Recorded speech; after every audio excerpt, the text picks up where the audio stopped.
All right. Good evening, ladies and gentlemen. Welcome to CannCon's Corner. And impromptu show today. There was some news that popped this morning, overnight, kind of. And I have some insight into it. And I wanted to jump on here and do a little live stream. And then to sweeten the pot, I had planned on restreaming my interview with former Lieutenant Tarik Johnson, former U.S. Capitol Police Lieutenant Tarik Johnson. But unfortunately, I can't find it.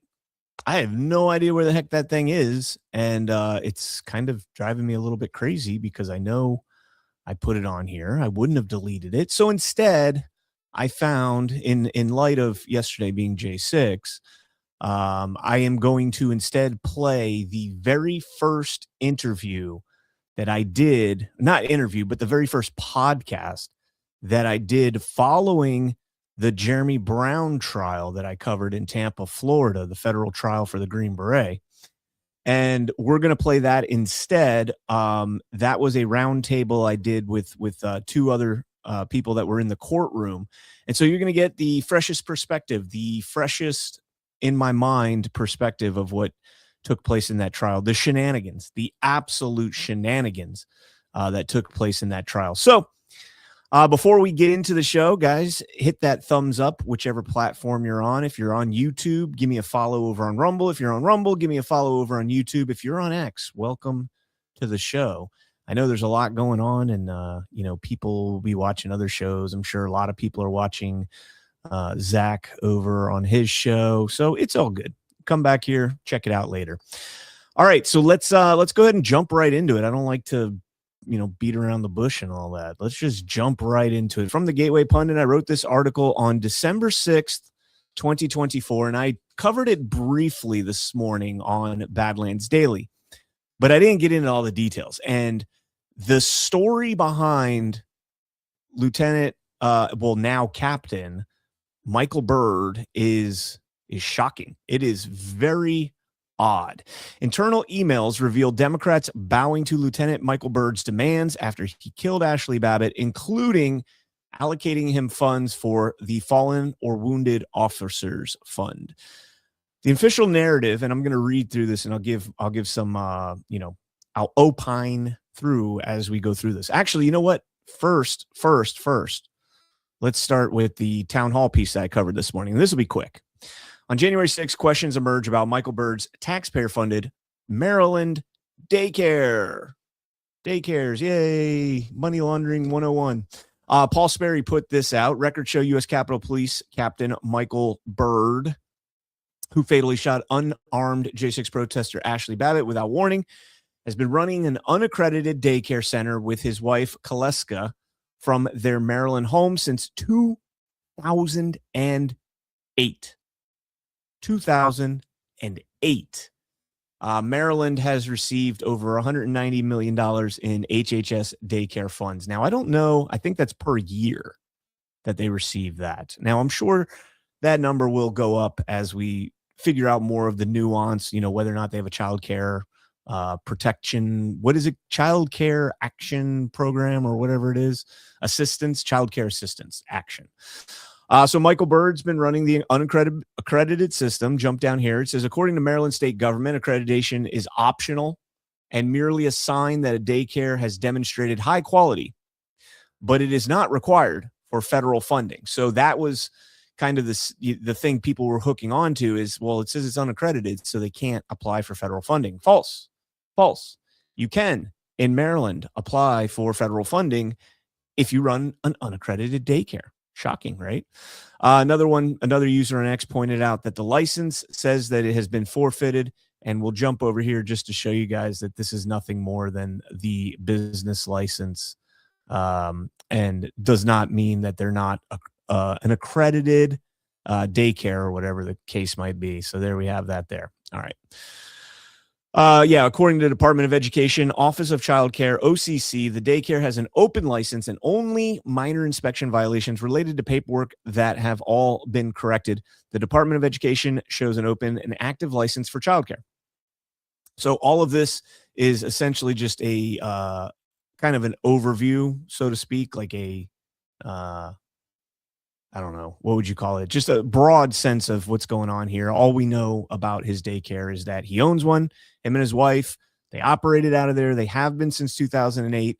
The license for the name has lapsed with the state, but their childcare licenses, for all intents and purposes, are still active. Still active.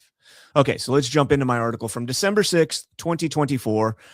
A little over a year ago, the official narrative behind U.S. Capitol Police Lieutenant Michael Byrd just got much more interesting. On January 6th, 2021, video evidence captured U.S. Capitol Police Lieutenant Michael Byrd shooting unarmed Air Force veteran Ashley Babbitt without warning as she attempted to climb through a narrow window near a barricaded entryway to the Speaker of the House's office area in the U.S. Capitol.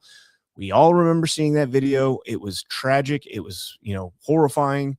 I still, for the life of me, can't figure out why he felt that necessary to do that, but maybe there's more to the story. Following an investigation, Byrd was cleared of any wrongdoing, although questions remain about the escalation of lethal force without attempts to subdue or detain Ashley Babbitt. In the video, other armed law enforcement officers are visible in the background, appearing available to provide backup if needed. So again, pointing that out, Ashley Babbitt, 5'1", not a very big woman. Michael Byrd, relatively large, especially in comparison to Ashley Babbitt. And she was in a choke point. She was in a window. There was only one way in, one way out. There was no other threat, as all the other windows. Yes, they were trying to break them, but they hadn't done so yet. I don't understand why he couldn't. She was coming through the window with both arms through the window. She's not going to reach back through the glass, through the sides of the window. Is a very narrow window, and pull out a gun or get something out of her backpack. I think she could have easily been taken down, and plus he had backup behind him, right? He had other officers behind him to assist if she fought back or if anybody else, and then from there, if that happened, say for instance, say they broke down the doors and the crowd rushed them. I mean, at that point, it's like one of those zombie video games, right? Where they're all coming through a choke point. Yeah. I mean, that would be even worse, but all right. So reading on. In addition to Byrd leaving his Glock 22 service weapon in a visitor center bathroom in February of 2019, Byrd also had his police powers revoked on several occasions for failing to meet semi-annual firearms qualification standards. The Gateway Pundit previously reported this in an article outlining a $30 million wrongful death suit brought by Judicial Watch on behalf of Ashley's husband, Aaron Babbitt. Despite previous lapses in protocol, such as leaving his service weapon in a visitor center bathroom, Michael Byrd was exonerated of any wrongdoing. Now, newly published emails by Just the News raise additional questions regarding Byrd's treatment and circumstances. Could this indicate a potential cover-up? Sometimes it's funny going back and reading some of your old writings because just little nuanced things that I said and did back then that I don't know if I would have done or said today. Like I go back and I read, if I go back to the beginning when I first started writing for Gateway and I read some of the articles I wrote back then, like I try and tone down, I try and keep it as nonpartisan as possible. Sometimes I go off, you got to go off. Sometimes actions are so stupid that you just have to go off. But, I try and keep it pretty down the road. The chairman was speaking with Lieutenant Michael Byrd. He is very upset with how he is being treated. He wants us to figure this out. That's a quote from an email from Steve Marchese, who describes himself as a clerk and subcommittee staff director, Legislative Branch Committee on Appropriations for the United States House of Representatives in his signature. Okay, so you have the somebody that's a clerk with and a staff director with the Legislative Branch Committee on Appropriations saying to somebody else, and I don't know who that person is, saying Lieutenant Michael Byrd is very upset with how he's being treated. He wants us to figure this out and now. U.S. Capitol Police officer speaking to a staff director for a Congress congressional committee. That is not how you speak to that person. You are kind of there at their behest, not the other way around. They're not there at your behest. You work for them as a Capitol Police officer. So that's kind of, strange. The email was sent on November 18th, 2021 to Timothy Blodgett, who was then and still is the serving chief of staff for U.S. Capitol Police. So that's who it was. There was somebody else that was linked in there, and I didn't know who that was. That's Cynthia Elizabeth Lapham. That's the other person. Blodgett was also named as acting sergeant at arms for the House from January 12th, 2021 through April 21st, 2021. It also CC'd Elizabeth Lapham, who was an administrative assistant to the House Appropriations Committee and the Subcommittee on Homeland Security, according to her LinkedIn. And then you can see the email here. Let me see if I zoom in on this a little bit for you. And there it is. You got Steve Marchese, November 18th, to Timothy Blodgett and Elizabeth Lapham. Lieutenant Michael Byrd is very upset. Well, the subject is chairman was speaking with blank.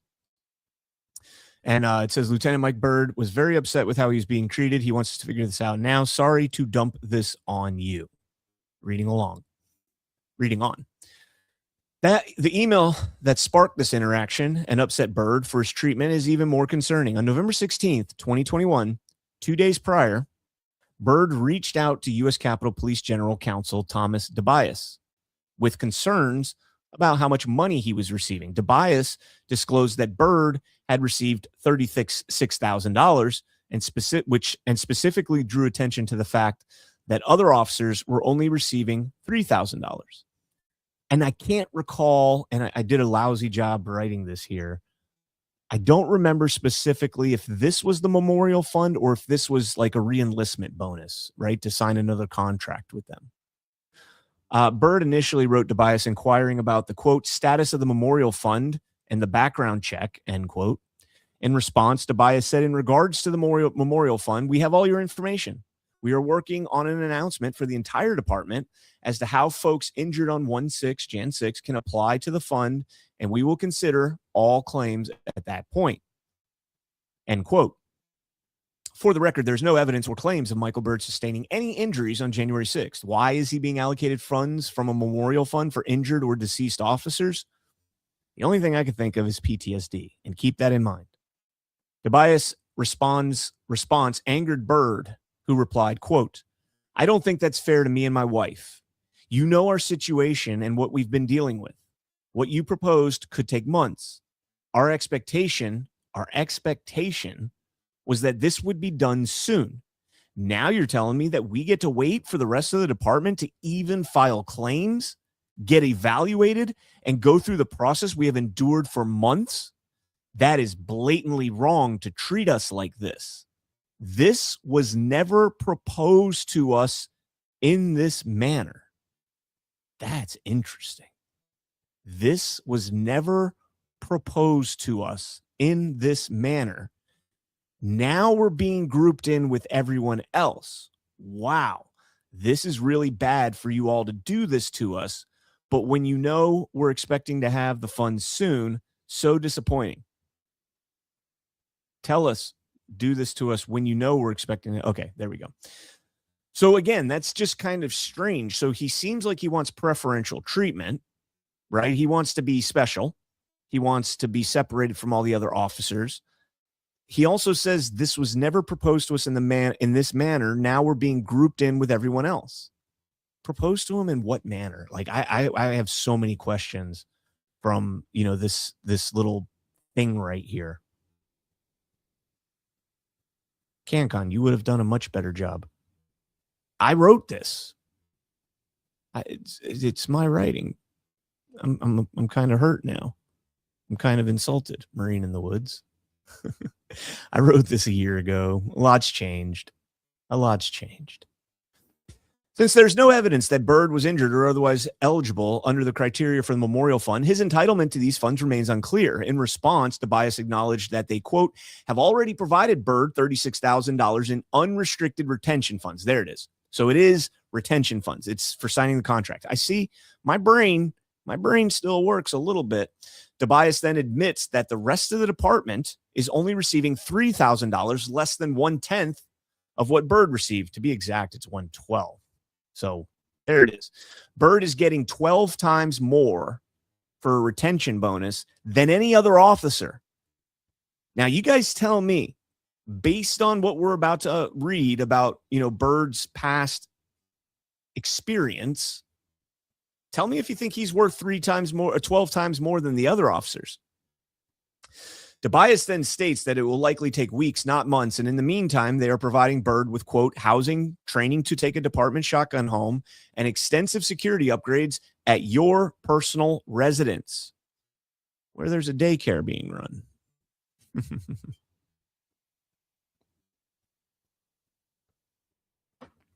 The response from Tobias further angered Byrd, who wrote back, "We play the game as you request, and then once we're in compliance, you guys change the rules on us." Byrd said he wasn't aware that he would be, quote, looped in with everyone, end quote, in the department, and would have been better prepared if he did. Byrd notes that his wife is, quote, vividly upset and in tears because of this news, end quote, and complains that he has to wait to start a GoFundMe until he can get approval. And then we can actually read the emails there. You guys can do that on your own. I'll put the link in the chat real quick. There's the link if you guys want to read those emails on your own. A history of trouble. Representative Loudermilk, the chairman of the subcommittee on oversight, now the chairman on the J6 subcommittee, inquired with U.S. Capitol Police Chief Thomas Manger to better understand the promotion process that led to Lieutenant Byrd's promotion to captain. In the letter, Representative Loudermilk wrote that then Sergeant Byrd was referred to the Office of Professional Responsibilities in 2004 for discharging his service weapon at a fleeing vehicle in Prince George's County, Maryland. So this is 4 years before the daycare. 2008 was the daycare. Byrd claimed that he was investigating a quote-unquote loud banging noise in the middle of the night from outside his home. When he went outside with his service weapon, 2 vans were parked outside of his neighbor's house. The vans fled, the first one apparently attempting to hit him. Byrd said he fired 2 rounds at the oncoming vehicle after shouting, "Stop!" The second van, then, okay, so let's just unpack that. So Byrd's story is that he hears a loud bang, grabs his gun, his service weapon, goes outside. There's 2 vans parked out front of his house. This is in 2004. The vans fled. One of them tried to apparently run him over. Okay. The second van drove towards him, at which point Byrd alleges he fired a single round through the window at the driver's side. However, the investigation did not support Byrd's claims from the letter. And this is the letter of the investigation. After this encounter, Prince George County Police found both vans and conducted a search of the vehicles. According to the Prince George's County Police, there were no bullet holes in either of the van's windshields.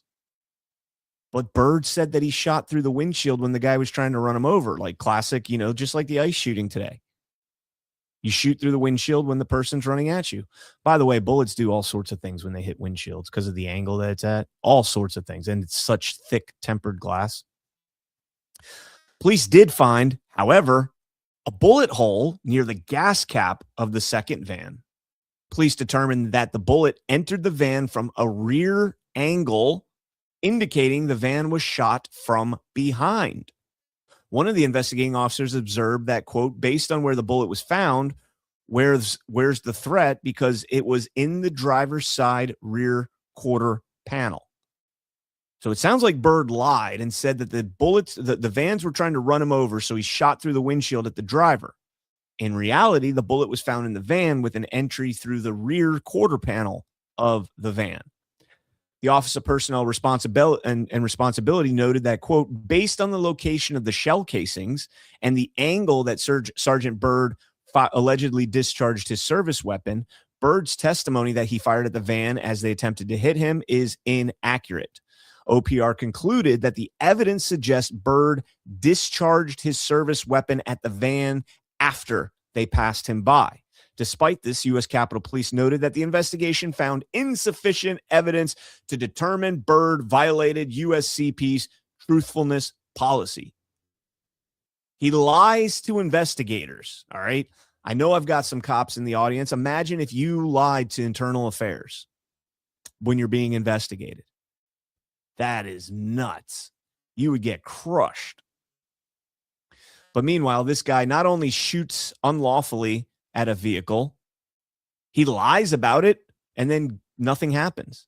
In fact, within 17 years, he's a captain, from sergeant to captain. At the conclusion of the investigation, OPR determined that Byrd violated USCP's use of force policy and use of weapon policy by discharging his weapon in a careless and imprudent manner. Specifically, OPR concluded that Byrd improperly discharged his service weapon while his neighbor was in the line of fire. And after both stolen vehicles had passed him by. Why didn't we interview the neighbor? If the neighbor was in the line of fire, we should have interviewed him. And after both stolen vehicles had passed him by, OPR noted that the Maryland state prosecutor assigned to the incident determined Byrd used, quote-unquote, bad judgment in his action responding to the carjacking. I don't even think it was a carjacking unless it doesn't ever say that they stole his van. Additionally, following OPR's review, Inspector Yancey Garner sent a memorandum to Chief Terrence Gaynor concurring with OPR's findings. I mean, there's no accountability for this guy. Despite both OPR and Inspector Garner's concluding Byrd violated USCP policy, an appeal to the Disciplinary Review Board subsequently overruled OPR's findings and ruled that Byrd did not violate USCP policy. As a result, this incident is reflected as quote-unquote not sustained on Byrd's OPR record. The swamp is deep, deep, deep, deep. That is insane.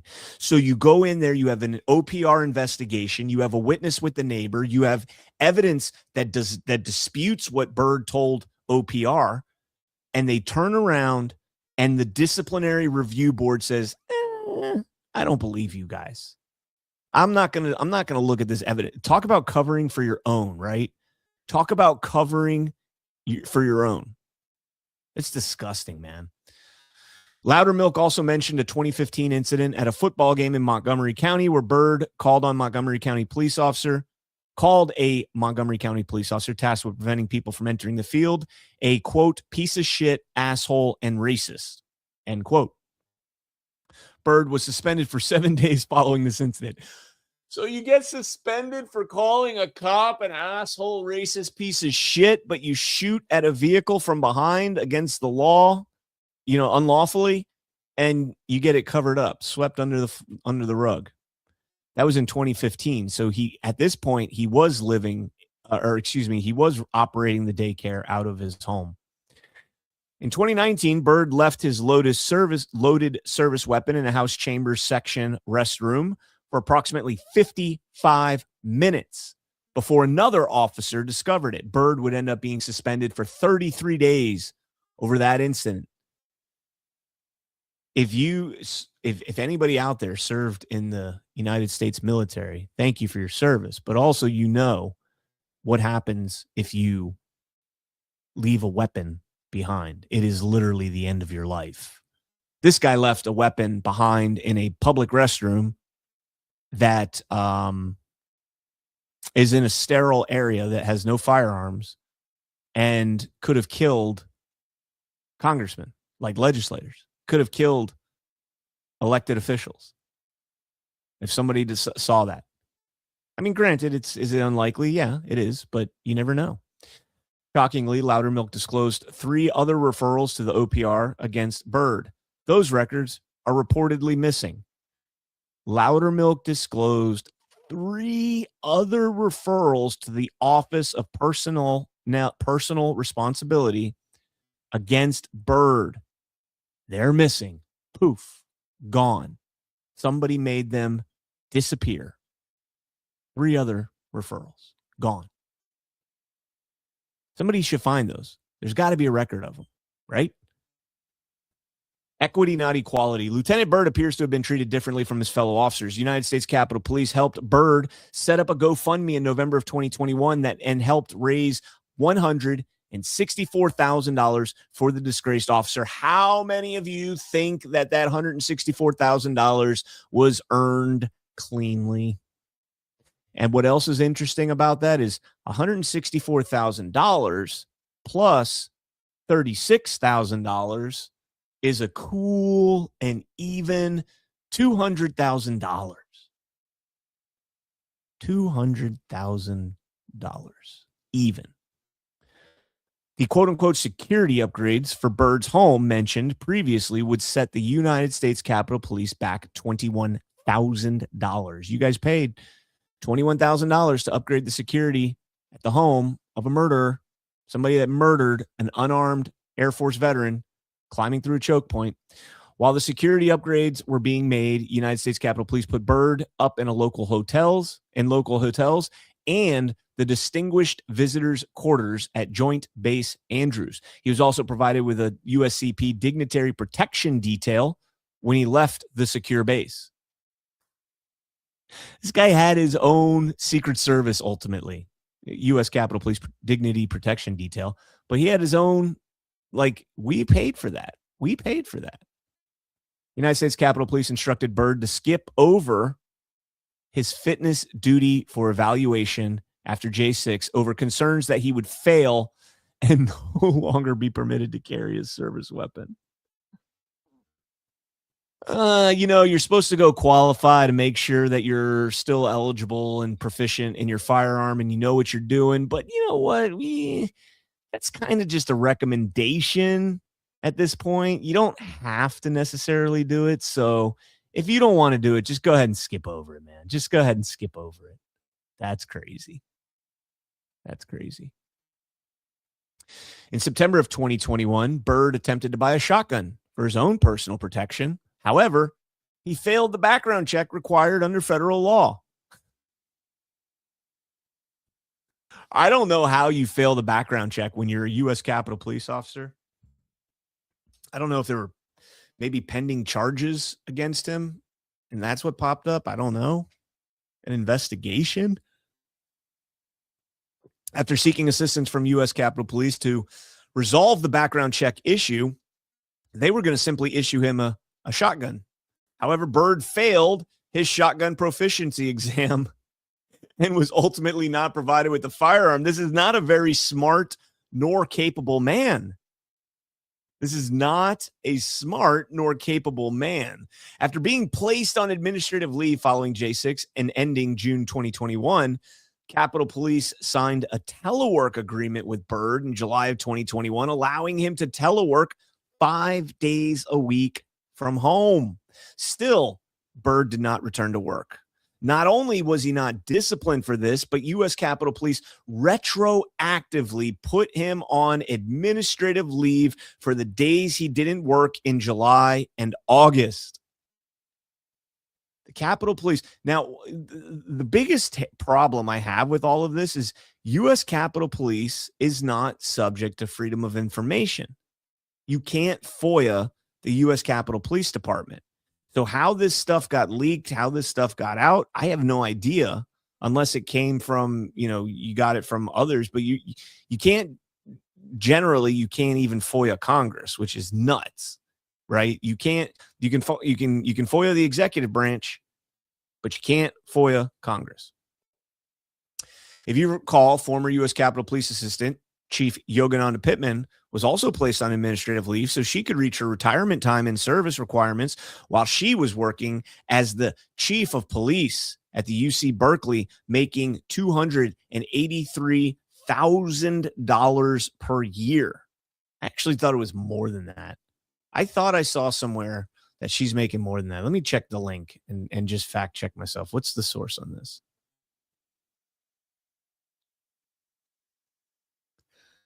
Looks like, excuse me, got a little yawn there. Looks like the Epoch Times is the source on it. And yeah, there it is. Her new job pays $283,000. I could have sworn it was more than that. But that's in addition to her pension that she's getting as well. So not only is she getting, her retirement for being the assistant chief of police at U.S. Capitol Police, she's now got that cush job at Berkeley. Loudermilk ends his letter to Chief Manger by requesting the, quote, preservation of all digital records, including emails, texts, and other messages, calendar notes, and files for Captain Michael Byrd's cell phone email accounts, computer, or any other electronic devices issued by Capitol Police from January 1st through January 1st, 2024. So from 2021 through 2024. Copies of all documents prepared by Capitol Police summarizing actions taken by Capitol Police on behalf of Lieutenant Byrd, such as the one attached, dated November 18th, 2021. Please also indicate the date such documents were shared, the names of the members of it or individuals it was shared with, and any digital records such as emails referencing such documents, including drafting and transmittal. Now, Captain Michael Byrd, according to Representative Loudermilk, has recklessly discharged his firearm at a fleeing vehicle and lied about it to investigators, accused a police officer of being a racist at a high school football game after a heated encounter, left his service weapon for almost an hour in a public restroom in the U.S. Capitol, has three missing referrals to the OPR that just disappeared, and shot an unarmed 5'1" Air Force veteran crawling through a window by herself with several officers in the background to back him up in detaining her. As a result, Byrd has received the following. This is like the sweetest deal. You can really mess things up at the U.S. Capitol Police Department. You can really mess things up and still fail forward. A promotion to captain, $36,000 in retention bonuses compared to $3,000 for all other officers, $164,000 in a United States Capitol Police setup GoFundMe for a crisp $200,000 in total, $21,000 in security upgrades, lodging at the Distinguished Visitor Center at Joint Base Andrews, which is where like dignitaries coming in, that's where they go. Like, so if the leaders of a foreign country come in, they stay there. A U.S. Capitol Police issued shotgun to take home for personal defense, which he never received. A 5-day-a-week telework agreement. Instructions to skip fitness for duty for evaluation for fear of failing and thus not being permitted to carry a firearm. And an internal request to fellow officers to donate their annual leave to Byrd. Would you guys be so kind? Michael Byrd, you know, he kind of got a little bit of a pickle here. And he wasn't supposed to, you know, he was supposed to be checking in when he, you know, does his thing, and he didn't. So can you guys please just like maybe spare some of your hard-earned leave? And yeah, that'd be great if you guys could just go ahead and do that. That is crazy, man. I'm trying to find, because the next little thing I want to play, but before I do that, hold on. Where is this clip?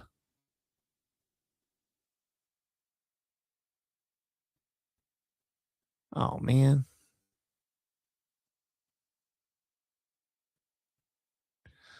I don't know where.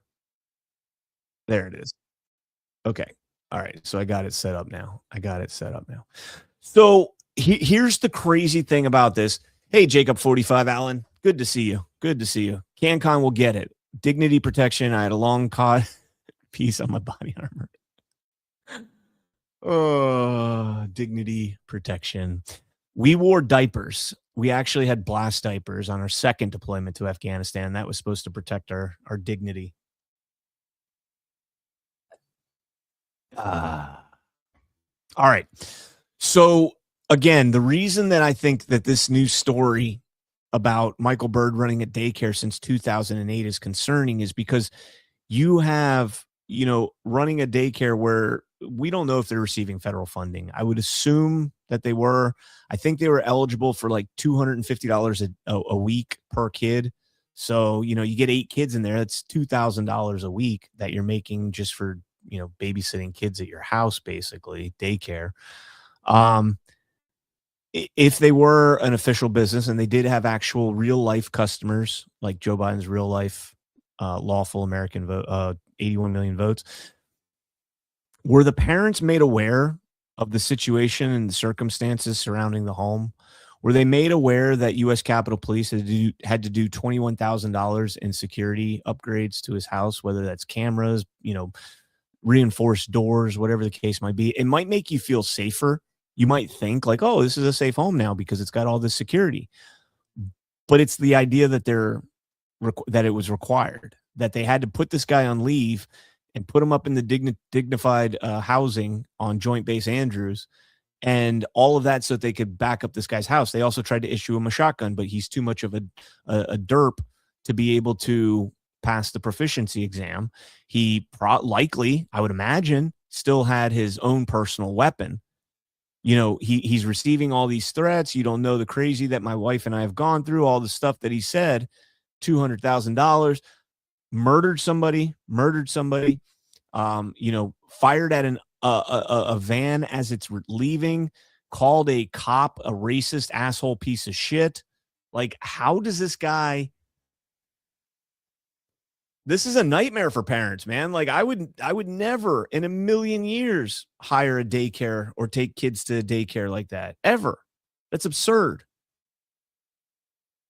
But yet he was probably making, I don't even know. I don't even want to think about how much money that guy was making. And how does this all start in 2008, right around a certain president that took office? And that was right in the middle of the, you know, the financial crisis. Like, think about that. When they started that home in 2008, he's a Capitol Police officer, so he's getting paid. He's getting paid no matter what, making, I don't know what they were making back then, 60, 70,000 a year, plus bonuses, overtime, all that stuff. And then his wife is staying at home, running a daycare, making taxpayer funding for God knows what, even if it's just like for her own kids. You're making an extra $500 to $1,000 a week when you're staying at home and taking care of your kids and don't have to pay for daycare and all that stuff. That's good money, man. In the middle of not shutdown, in the middle of a recession, there were people that could barely, you know, scrunch together jobs that would make them $300 or $400 a week at fast food joints. And they're sitting there making God knows how much. Maybe. Again, we are implying assuming that they're receiving federal funds for this. I mean, why else would you go through all those troubles? I don't know. The next story that I want to talk about with, good to see all you YouTubers over here. Byrd has a child care also. Yes, he does, Derek Starr. We covered that at the very, very beginning. Yeah, his daycare is in Maryland. Give me 2 seconds real quick. Let me go ahead and play this video because this will kind of segue into the next segment that I want to play. I play another video that I made back in the day, but this was Nancy Pelosi just yesterday on January 6th. So Harmeet Dillon came out and said that if this is an ongoing conspiracy, if this is essentially a RICO racketeering, in a conspiracy, every time you prolong that conspiracy, every time you bolster that conspiracy, you know, it's continuing on, statute of limitations resets. So Pelosi very well could have reset the statute of limitations with this speech. Check this out. I could never have had the idea that a president of the United States would incite an insurrection on the capital of the United States, the symbol of democracy throughout the world, on the Constitution of the United States, which he took, and we all took an oath to uphold, on the Congress of the United States, who that day had the congressional responsibility to accept the results, to certify the results of the election. The list goes on. And today, that president who incited that insurrection continues to lie about what happened that day. On my way over here, I saw on TV that he was claiming that we did not ask for the National Guard. I thank Representative Hensiger and as well as Elaine Loria for setting the record straight and other testimony that you've heard here. For over 3 hours, we begged him to send the National Guard. He never did it. He took joy in not doing it, was savoring that. And right now, he was saying on TV today, I wanted to send it, they just wouldn't do it. His own Secretary of Defense, acting Secretary of Defense, testified under oath against what the president is saying today. Maybe not in public, but under oath. God forbid that they ever put this president under oath. His people know never to do that because who knows what will happen. But what he's saying today, still lying about it, is an insult to the American people. Yeah, sure it is. Good thinking people in our country, and I believe in the goodness of the American people. Believing in their goodness is what gives us hope that we can move on from this even stronger. His lies that he continues to tell Lies. uninsult the courage of our founders, the beautiful vision they had of this country. Lies, Pelosi says, the lies that he told. Well, I'm going to let her own words speak for themselves. This was a video that I made back in the day. I did pretty good with this one. This one went pretty viral, but check out this. I am calling for the resignation of the chief of the Capitol Police, Mr. Sund, and I have received notice from Mr. Irving that he will be submitting his resignation. We have responsibility, Terry. We did not have any accountability for what was going on there, and we should have. This is ridiculous.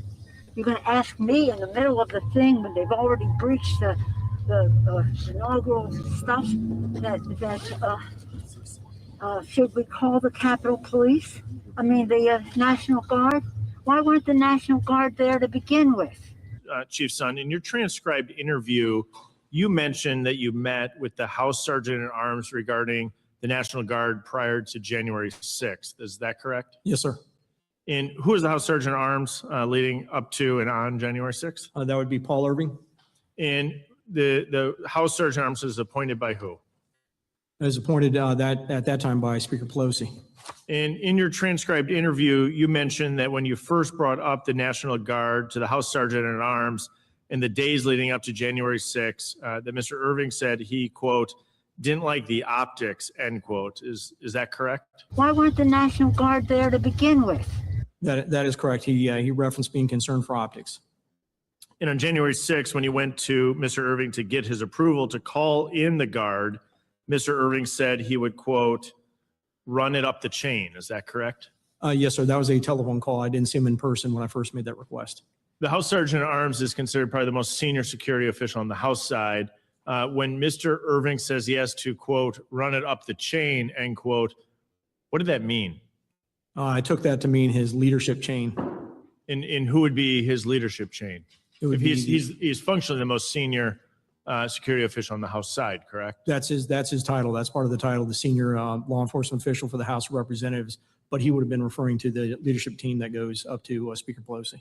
But there was a failure of leadership at the top of the Capitol Police. So running up the chain would most likely, in your opinion, is through the Speaker's office and possibly to Speaker Pelosi? That would be where it ends, yes. But there was a failure of leadership at the top of the Capitol Police. In a press conference on January 7th, Speaker Pelosi called for your resignation on national television. I am calling for the resignation of the chief of the Capitol Police, Mr. Sund, and I have received notice from Mr. Irving that he will be submitting his resignation. Speaker Pelosi also stated that she had not talked to you since the initial breach of the Capitol. And I think Mr. Sund, he hasn't even called us since this happened.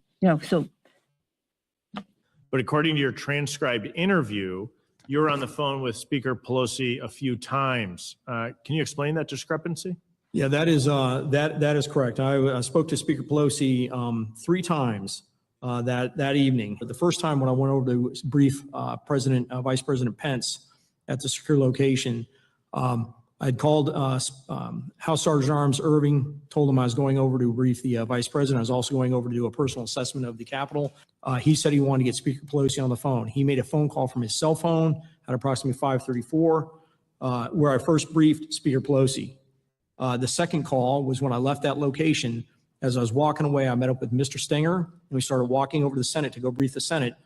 When Jennifer Hemingway, I believe it was Jennifer Hemingway, handed me the cell phone, and it was Emily Barrett's cell phone calling her, and it was Speaker Pelosi on the other line. This is my second call with Speaker Pelosi, questioning the information I'd given to Vice President Pence about when we can get back into chambers. Call number 3 was 6:25 p.m. I was over at the Senate, and on a cell phone using Robert Karam's cell phone, they dialed leadership, who was over off-site at a secure location, and I briefed all of the leadership of the plans to get them back into chambers. That would have been call number 3 with Speaker Pelosi.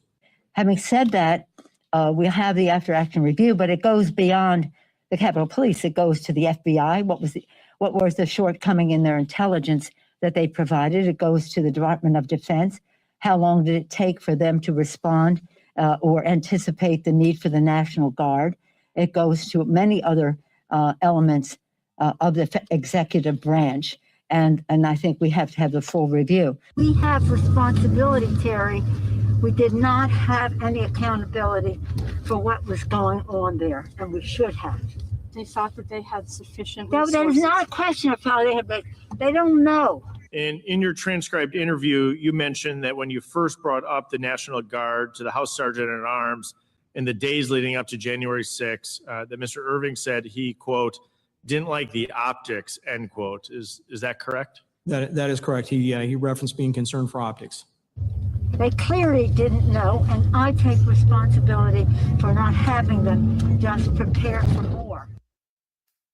So there it is, Nancy's own words right there. I take responsibility for not having them prepared for more. Kash Patel talks about in Government Gangsters that the President Trump was offering them more than 10,000 troops. You know, he said, whatever you need, you've got it, whatever you need.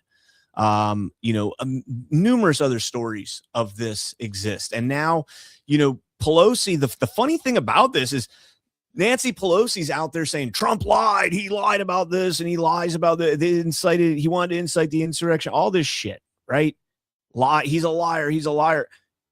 I mean, her own words show that she's a bald-faced liar, like straight-faced liar. I don't know how. So again, this is the continuation, I believe, of the conspiracy. The more she talks about this, the more, she just brings up J6, Trump's involvement, what actually happened, the National Guard, everything else, the worse it's going to be. So 5 more years, buckle up. Now, there's a lot of things that came out like this morning on Daily. I never knew this, but Tom Fitton at Judicial Watch, he actually uncovered CIA involvement in January 6th. Now, I didn't know that. They had 2 CIA bomb dogs. There were other CIA bomb techs. So they had bomb dogs and bomb techs for the CIA.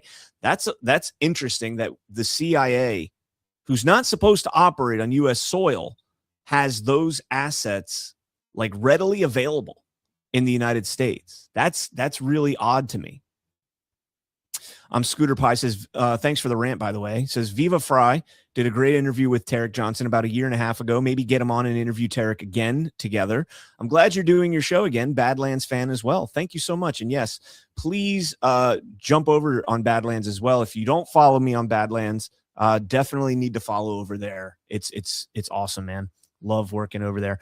And again, a lot of this stuff is kind of reruns like from my earlier show, because it's so tough doing a morning show on Daily, 2-hour show every morning, Monday through Friday, 10 a.m.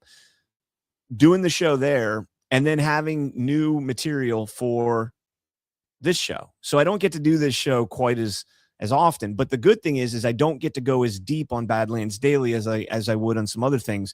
And so, like the Michael Byrd story pops up and I know that story pretty well. I've written extensively about it. And so it's nice there to be able to come over here and do my own thing. And yeah. So anyways, getting back to the whole thing here. Oh man, stand by. I just had a complete mental brain fart. It just said and went out my brain. Where did it go? I don't remember. J6. So the J6 subcommittee is going to have their first hearing next week. They're putting together the list of witnesses and all that. And Barry Loudermilk, who's the chairman of the committee, said that he wants the committee to focus on the pipe bombs at the DNC and the RNC. Now, did we read on this channel? I don't think we've read the indictment yet. So let's not the indictment, but the Brian Cole. I don't think we've read that filing yet. And of course, I'm not going to be able to find it.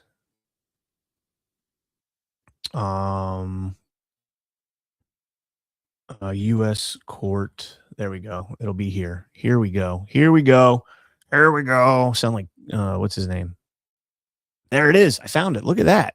Look at that. My brain works better. Let's read through just the part here. The confession that this guy made. We could read through the whole thing, but I'm not going to. Here it is. The defendant's arrest and confession. I'll zoom all the way in on this.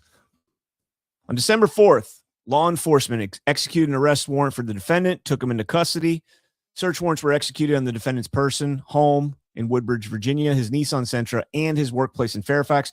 A Samsung cellular device was seized from the defendant's person at the time of his arrest. And we learned from the mainstream news reporting that he reset the phone 943 times. 943 times he reset the phone. Well, this guy must have been really paranoid, right? What was going on that he needed to reset his phone that many times after January 6th? Once before, and then all the other times after. A forensic review of the device's content showed that between December 2020 and December 2025, the device recorded 943 events identified as a quote-unquote factory reset or quote-unquote wipe, including a quote-unquote wipe event approximately 3 hours before the defendant's arrest on December 4th, 2025. Well, that's shocking. It seems like this guy's very concerned about information that could be on his phone after, January 6th and his quote-unquote mugshot, not mugshot, excuse me, but the surveillance footage shows him, clearly him, I'm being very sarcastic in that, clearly him walking, through the streets of DC, placing the bomb, sitting on the park bench, checking his phone, doing all the things, and then leaving. And then he knows enough to factory reset his phone, but he didn't know enough not to bring his phone in the first place, or to leave it in the car, or to put it someplace else. Go put it at Taco Bell, man. I'll be hanging out with you at Taco Bell. Inside the defendant's home, law enforcement recovered, among other evidence, a Home Depot shopping bag. Now, this is really interesting. So you read this right here. This is the mention of the cell phone, right? And that sounds really bad.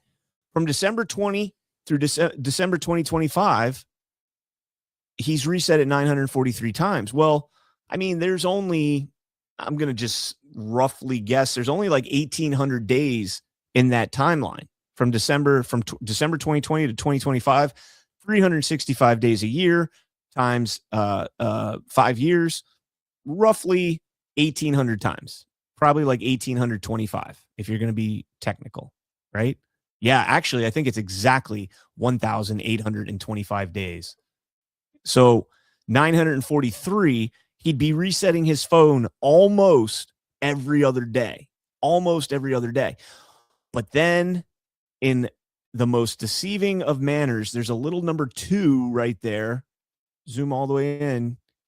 See that number 2 right there? That means there's a footnote. And so if you read the footnote, let's jump down here. The first factory reset or wipe took place on December 15th, 2020. The next such event did not occur until July 15th, 2022.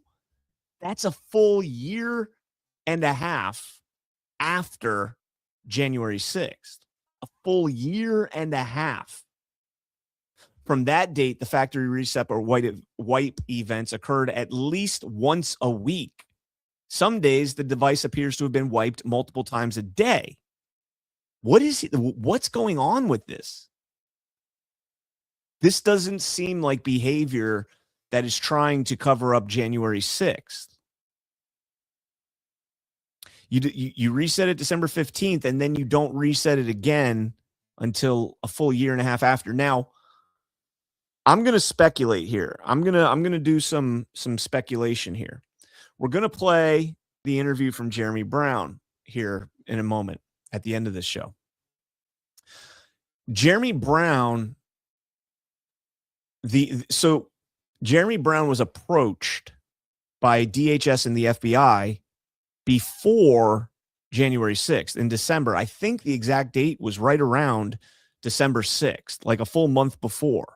And they came to him, and, he's a Green Beret, Special Forces, retired Master Sergeant, good guy, knows his stuff. And so they approach him and they ask him essentially if he would be an informant for an event that's coming up in January. They don't specify January 6th because it wasn't a thing yet. President Trump had not yet made the call, the call to action, the come out and let your voices be heard, encourage Mike Pence to do the right thing. He hadn't said that yet. But clearly the three-letter agencies, I mean, they could think, maybe they thought, hey, there's going to be some light protests. Okay, we need some guys just to, let us know what's going on. No, that's not what it was. Jeremy Brown at that point was a member of Oath Keepers. They were trying to infiltrate these organizations, and that's what they did. Now, I can't help but wonder if there was perhaps something that Brian Cole knew. And that's why he reset his phone before December 15th. Did somebody reach out to him? Now, keep in mind, we talked about this before, and there was a gentleman, former U.S. Air Force intelligence, that did an open source intelligence dig on Brian Cole. And one of the funny things, not funny, but one of the interesting things, obviously he's got an interesting past. He's been subject to a hack.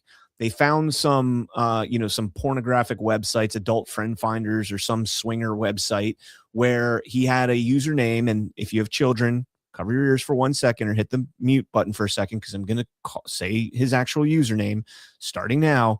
His username was "I'm hot for cock."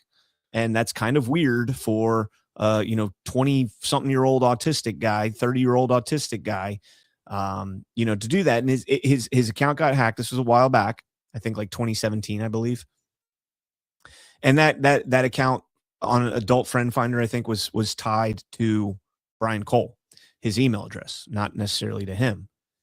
So did they have some information on him that they were able to manipulate him?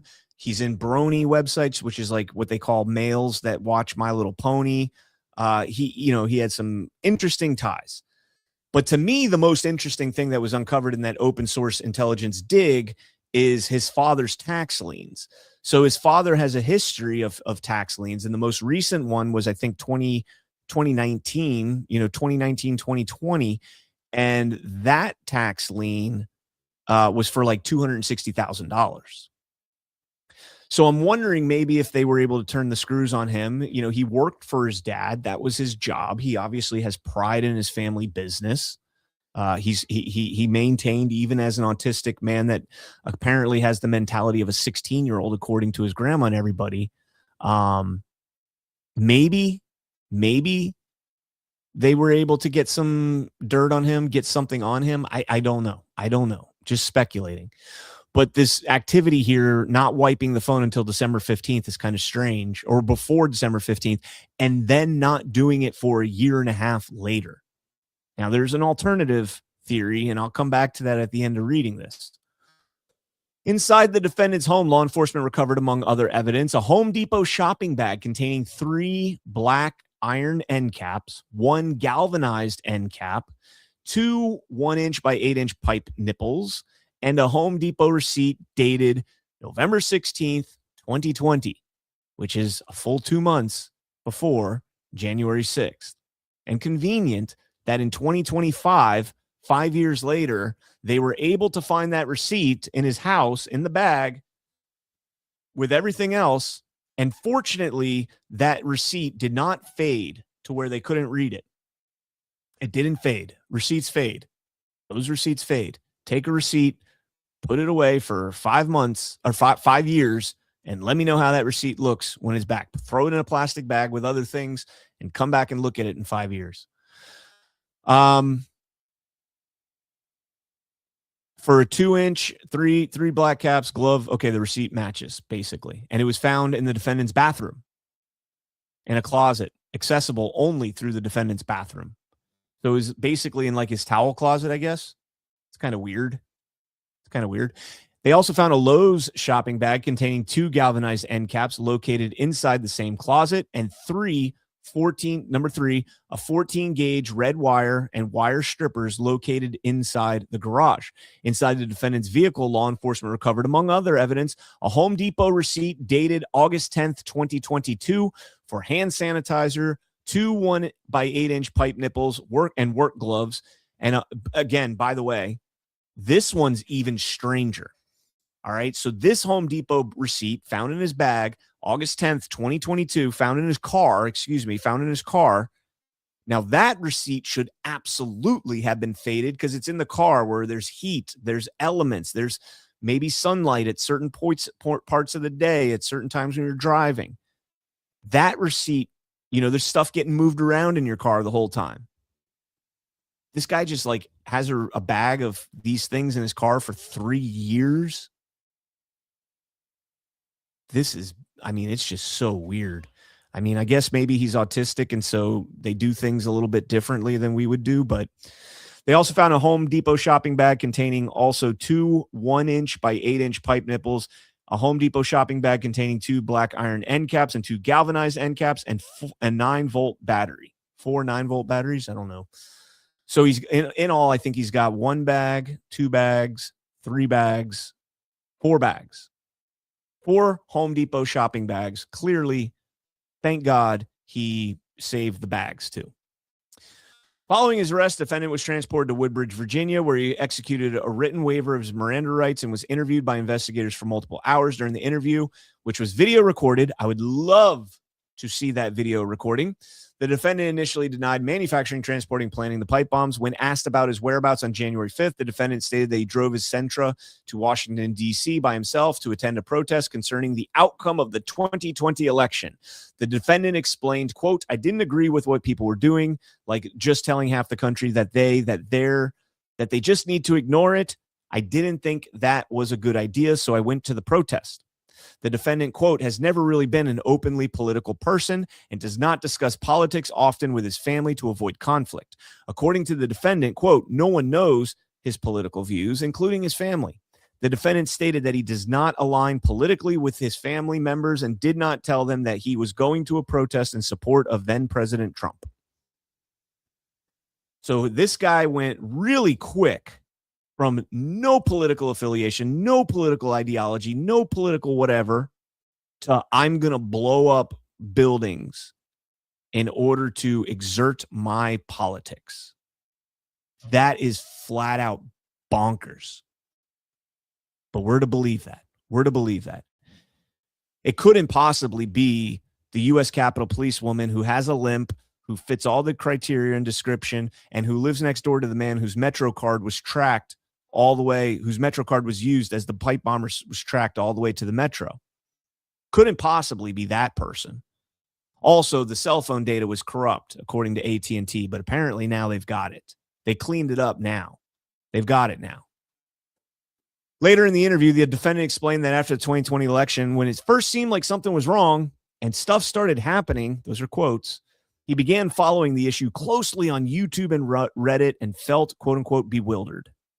I wonder if he ever stumbled into a CannCon stream about the 2020 election. I probably, maybe he watched one of my streams and they're going to come after me for inciting violence. In the defendant's view, if people, quote, feel that, something as important as voting in the federal election is being tampered with, being, relegated, null and void, then someone needs to speak up, right? Someone up top, just to at the very least calm things down, end quote. That doesn't, whatever. The defendant felt that the quote unquote people up top, including quote people on both sides, public figures, end quote, should not quote ignore people's grievances, end quote, or call them quote conspiracy theorists, bad people, Nazis, or fascists. Each one of those is listed as a separate quote. So he didn't say it in that order or in that, in that exact wording. Instead, quote, if people feel that their votes are just being thrown away, then at very least, someone should address it. As the interview continued, the defendant maintained that he did not plant the pipe bombs. However, when the defendant was shown a picture of a Nike Air Max Speed turf shoe, he admitted that he used to have a pair. and stated that he threw them away because, quote, they were old and they were coming apart, end quote. That's kind of strange, too, considering that every single person that's testified about him has testified that he's always wearing red Crocs. Everybody. And again, by everybody, I'm saying from, excuse me. When I say everybody, the people that have been interviewed, excuse me. I got distracted by Big Mama T, who said I'd bail you out. Bail me out of what? Oh, thumb count is what percentage? I got you. Okay, there we go. All right, let's jump back in. As the interview continued, the defendant maintained that he did not plant the pipe bombs. However, we read that. After approximately 2 hours, during which the defendant maintained that he had not placed the bombs, one of the interviewing agents asked the defendant if he wanted to end the interview. The defendant responded that everything is just blank and, quote, a little too much to process. Right there, I mean, you're dealing with somebody that has a mental handicap, okay? They're autistic. They're in their, late 20s, early 30s. I think he's in his 30s. And has the mentality of a 16-year-old, allegedly, maybe even younger than that, is into some weird things like My Little Ponies, and waived access to, waived his right to an attorney. You should have stopped the interview, but they kept going. The interview agents then suggested that the defendant look at a video footage from the night of January 5th, when the defendant was shown a still image of himself on surveillance video close in time to the planting of the bombs. He stated that he did not recognize the person and had not previously seen the video. The interviewing agents reminded the defendants, and this is where, this is like a subtle, nuanced threat, whether the interviewing agents reminded the defendant that lying to them was an additional criminal offense and asked the defendant again whether he was the individual on the surveillance video. This time, the defendant paused for approximately 15 seconds, placed his face down on the table, and answered yes.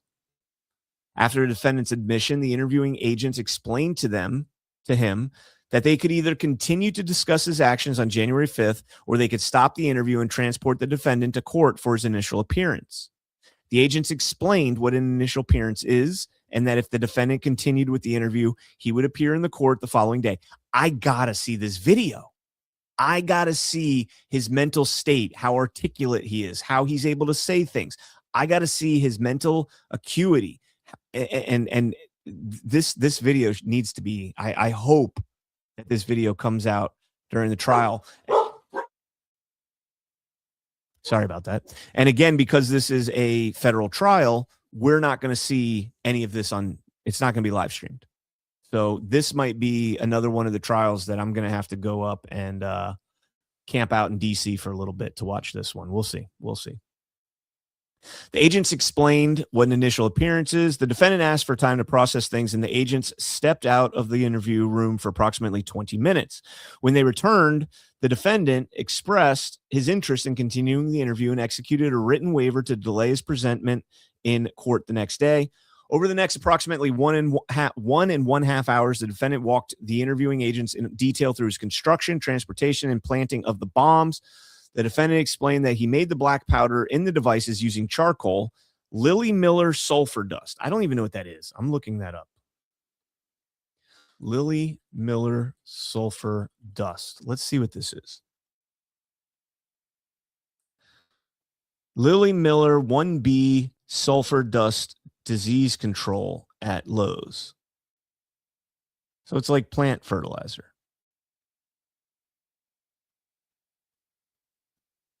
They don't have a receipt for that, though. He saved the receipts for everything else, but he didn't save it for the Lily Miller. Active ingredients was at 50% sulfur, 10% unent ingredients. Something ingredients. Okay, so that's fertilizer. And potassium nitrate that he purchased from Lowe's. Does Lowe's even sell potassium nitrate? Ammonium nitrate is what's difficult to get. That's what they used to make bombs with in Afghanistan when I was over there. Potassium nitrate. The defendant mixed the ingredients in a Pyrex bowl and used a spoon or measuring cup to pour the black powder into the devices. According to the defendant, he learned to make the black powder from a video game that listed the ingredients, and he also viewed various science-related videos on YouTube to assist him in creating the devices. Regarding the construction of the devices, the defendant explained that he used a hand drill and a bit to drill the end caps on the devices. A hand drill. Do you know how hard it is to use a hand drill? So if you've never seen what the end caps on for galvanized pipe looks like, the end caps are round. It's like a concave or convex concave, like round shape. To use a hand drill to drill into steel end caps, that is freaking hard, man. You don't just like, I mean, I guess maybe if you have like a press that can hold the drill in place, even then, that's pretty difficult. And a bit to drill the end caps on the devices. He used pliers to crimp the alligator clips and used kitchen timers rather than alarm clock timers because the kitchen timers were easier to use. When asked where he kept the bomb-making materials, the defendant explained that he hid them in a closet inside his home so they could not be found by family members. By the way, you kept them in your towel closet in your bathroom. I'm assuming that because of his mental shortcomings, his mental handicap, that his mom probably did his laundry and never saw 3 Home Depot bags full of pipes. Okay. The defendant stated that he assembled the devices in the hours before he drove to Washington, D.C., and that he cleaned the devices with disinfectant wipe. Eventually, the defendant admitted that he did not go to Washington, D.C. to attend a protest, but in fact, traveled there to plant the devices. The defendant stated that he transported the devices to D.C. on January 5th inside a shoebox in the backseat of his Nissan. He wore a mask and a hood to avoid identification, and he wore gloves to avoid leaving fingerprints. He does all this, but he forgot and brought his phone with him. He does all that stuff. And he's like, I'm going to take my phone with me. I'm going to wipe it with disinfectant wipes. I'm going to wear gloves. I'm going to wear a mask. I'm going to wear a hoodie. I'm going to wear shoes that are different from what I normally use and all of that. And they forgot.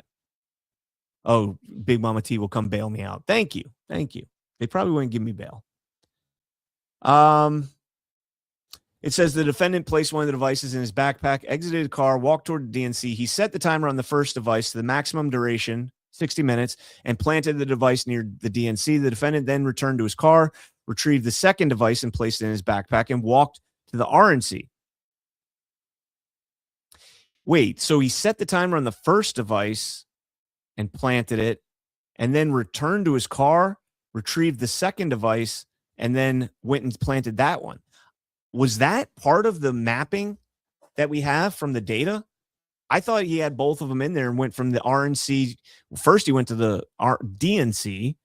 The DNC, he walked around to that one bush that's on camera, looked around for a minute, and then walked to the Congressional Black Caucus and planted the bomb there. And then, of course, there's a surveillance footage of the next day when they were investigating where U.S. Capitol Police walked up to that bush where he planted the bomb, he didn't plant the bomb there. He kneeled down as if he was planting the bomb.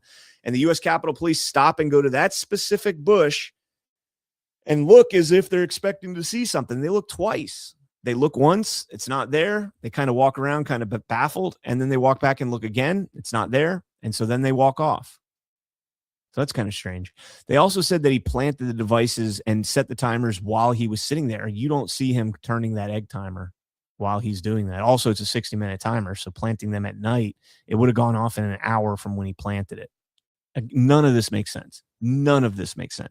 We also have the witness, the FirstNet woman, right? The woman that worked for FirstNet that was doing the laundry that said the timer had about 20 minutes left on it when she saw them while she was doing laundry. So that's a full, almost more than 12 hours later.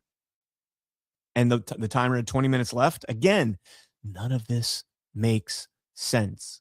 And if he has competent attorneys, they're going to get that FirstNet woman to testify to what she's deposed as saying. According to the defendant, he was not really thinking about how people would react when the bombs detonated, although he had hoped there would be news about it. Okay, so this is key right here. He wouldn't react, but he hoped there would be news about it. But you go back earlier and he said he never reviewed the surveillance footage. So this guy sounds like he was doing a little bit of, kind of like glory seeking, right? Like he was looking for glory. Sorry. he was seeking out glory, but at the same time, he didn't go back and watch the video. According to this, I don't believe that for a second, but I don't know. And then to further complicate that, if he did go back and watch the video, he didn't reset his phone right away, knowing that they're going to be tracking phones, right? Like this wasn't anything new that they're tracking phones. So that's, again, all of this is just really freaking strange. This whole thing is just really, really strange. After seeing himself in the news, the defendant stated that he claimed that when he learned that the devices did not detonate, he was pretty relieved and asserted that he placed the devices at night because he didn't want to kill people. After seeing himself on the news, the defendant stated that he discarded all the bomb-making materials he had at a nearby dump. Then how did they end up in his closet? How did they end up in his car? You cleared all the stuff out, but you didn't get rid of the 2 bags in your closet, the bag in your car. You didn't get rid of any of the stuff that you had in there. You didn't start wiping your phone immediately. You waited a year and a half to wipe your phone. And I mean, over the course of that year and a half, all the stories out about J6 are they tracked him with phone location. There was a big story, New York Times. Let me see if I can find this story real quick. New York Times cell phone data, January 6th. Let me see if I can find this story real quick. This was a huge story.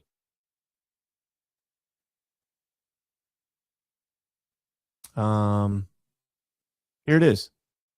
I mean, this was a big story. Oh, are you kidding me? You're going to make me go to the archive to read this? You did all this work for this story. You're going to make me archive it. All right.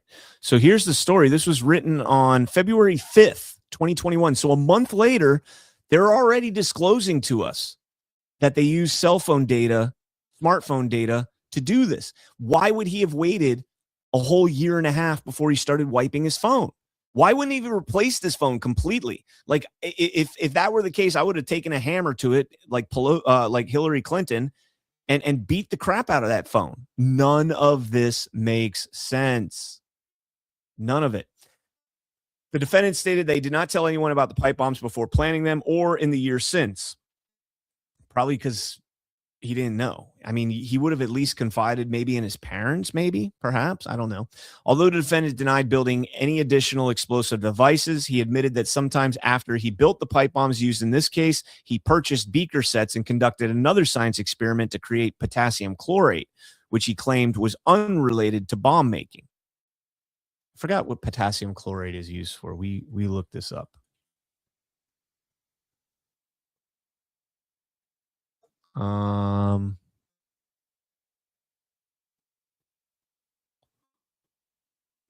What is potassium chlorate used for? Chemical oxygen generators. It's a strong oxidizing agent with a wide range of applications.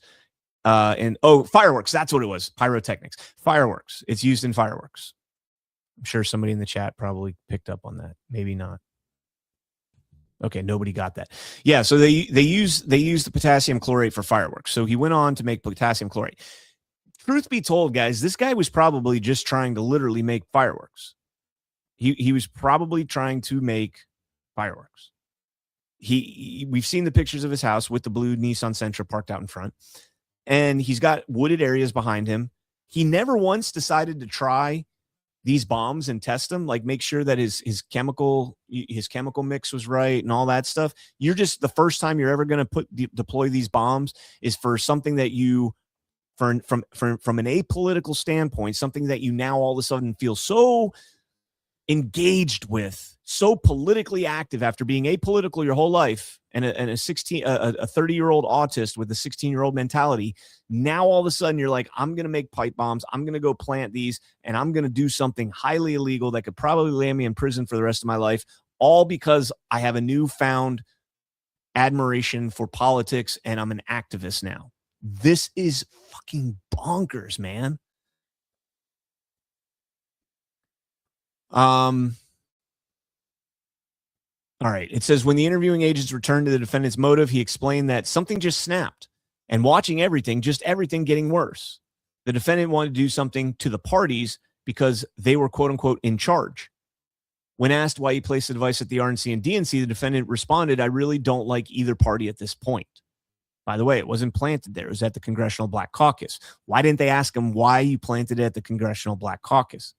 The defendant also explained that the idea to use pipe bombs came from his interest in history, specifically the troubles in Ireland. So now all of a sudden, 30-year-old autist, into bronies, My Little Ponies, into Yu-Gi-Oh, into all this stuff, into apparently swinger websites where he's gay, apparently. And now all of a sudden he's concerned with the IRA and the Irish rebels in Northern Ireland. Come on, guys. The defendant denied that his actions were directed towards Congress or related to the proceedings scheduled to take place on January 6th. Again, none of this makes any sense whatsoever. None of it. Just absolutely dumb how this story goes. All right. So we are going to play. Was there anything else I wanted to? Oh, so Loudermilk is going to be having a hearing focused on the pipe bombs.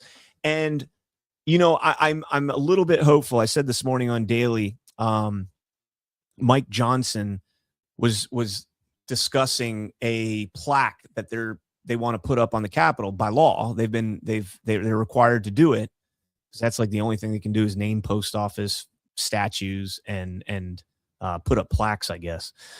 And you know, Speaker Johnson was saying that it's controversial and Democrats and Republicans can't get behind either side and what to put on the plaque and all this other stuff. And I think that's really gay. I think that's stupid that that's what they're focused on. And they can't even agree on that. But at the same point, you know, 4 J6ers died on that day and no Capitol Police officers died on that day, despite the lies that they tell us in the, you know, propagandized media. Barry Loudermilk was not tracking on this. And so to me, that says to me that Loudermilk is above that little tit for tat bullshit Congress thing, you know, bickering back and forth about who's going to get their way on the plaque. Are the Democrats going to win and get the J6 police officers like Brian Sicknick on the plaque? Or are the Republicans going to win and get Ashley Babbitt and, you know, Roseanne Boyland on there? Or, you know, are they going to get the people that we want? It's so stupid. And Loudermilk says, I'm not concerned with that. I haven't been paying any attention to that. I'm focused on the real thing here. I got an investigation. So we will see next week in his hearing. I'm sure we're going to live stream it on Badlands. I'm sure of it. We will see where they go with this, because again, I really hope they take this seriously and bring in, you know, the people that would be in the know on this. I hope they bring in the investigators from that day. To be honest with you, I hope Kyle Seraphin and Steve Baker are brought in. I hope they're brought in. Kyle was working on the surveillance. You know, he was surveilling the Air Force contractor whose Metro card was used. So let's hope that that's what happens. Let's hope that's what comes of this. But we shall see. We shall see. All right, so let's go ahead now and jump into the we're going to play the video that I did and stand by. And we'll share this tab. All right. So this was, again, for those that don't know, this was the interview that I did from Tampa, Florida during the Jeremy Brown trial. Jeremy Brown was the J6er they attempted to recruit him, former Green Beret. They attempted to recruit him before January 6th, were unsuccessful in doing so. And then, you know, they turned around and ended up arresting him. And this is the whole story. And this was during the trial. This was fresh in my mind. Give you guys a little insider baseball here. I actually, this interview was actually recorded twice. So I did the interview with these ladies, and I turned around and completely didn't realize it. It's not that I forgot. I didn't realize my computer ran out of battery. And so none of it was being recorded. My computer's actually over on a table in the foreground here that you can't see. And so it was like 11 o'clock at night or so. And we were like, you know what? Let's do it again. Let's do it again. We had just gotten done. The family of Jeremy Brown, they had just had and the friends, they had just had like this nice little dinner. He was still in prison, and he did end up getting convicted. And they had this nice little dinner, and they invited me because I was, quote unquote friendly media that was there, and I was, reporting on it. And I thought it'd be a good opportunity to get to know those folks, and good people. So yeah, without further ado, let's go ahead and jump into this, and I will take myself off screen and see you guys when it's done.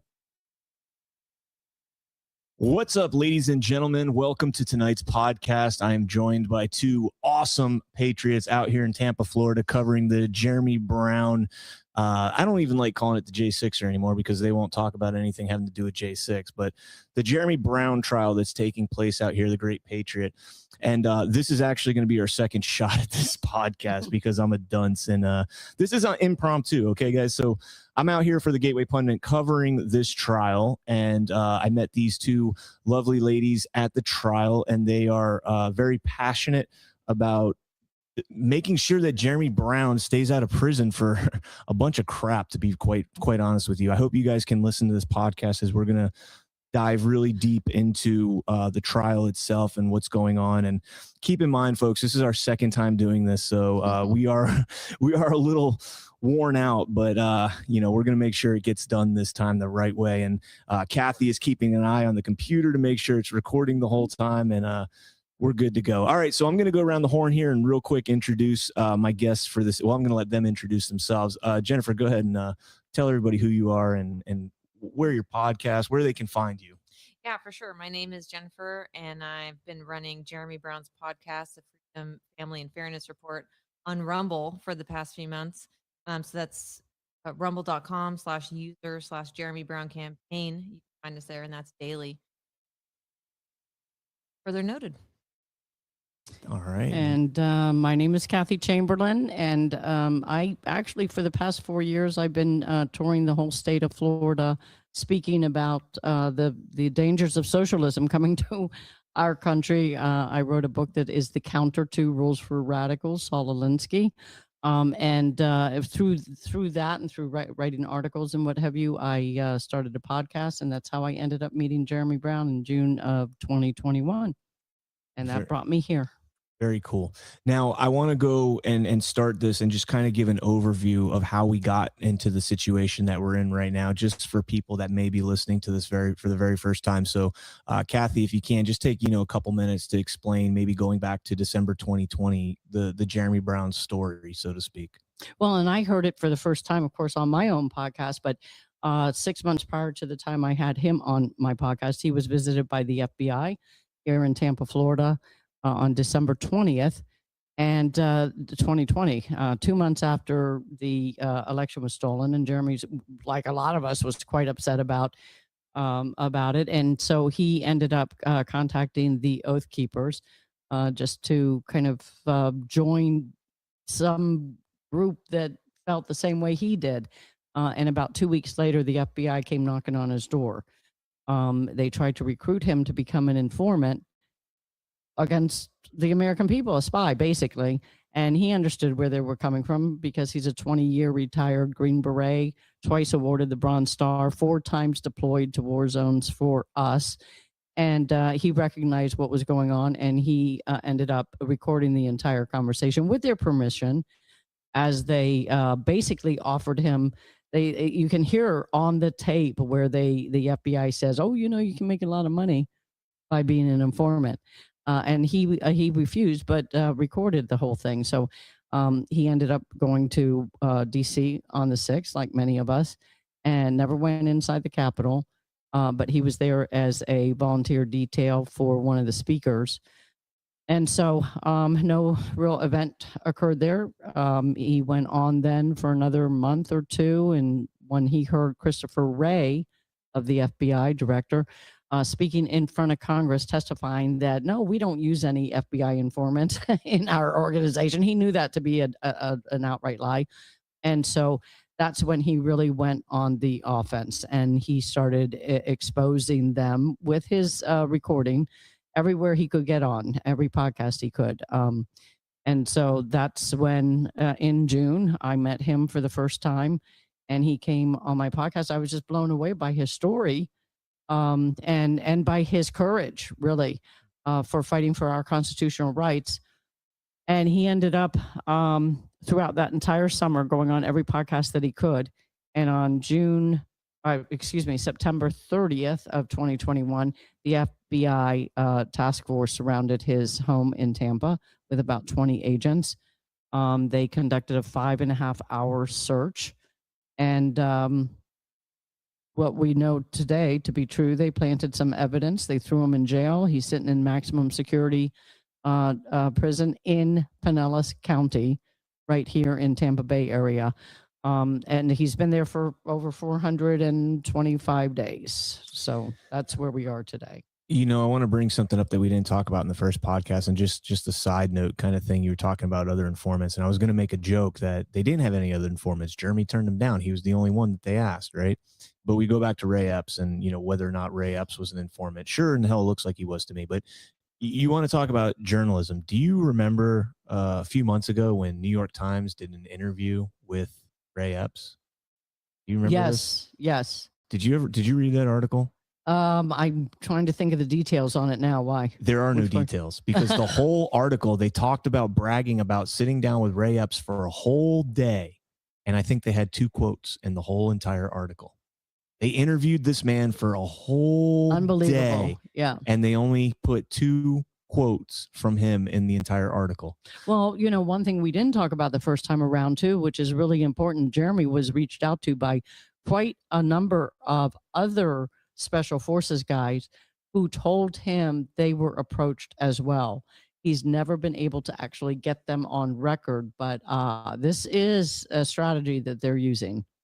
Please, guys, if you were asked to be a confidential informant, confidential human source, you're getting down to crunch time here, folks. And, you know, do your patriotic duty. The FBI did come to my shop. They asked me, they didn't ask me to be a source, but this was after the fact.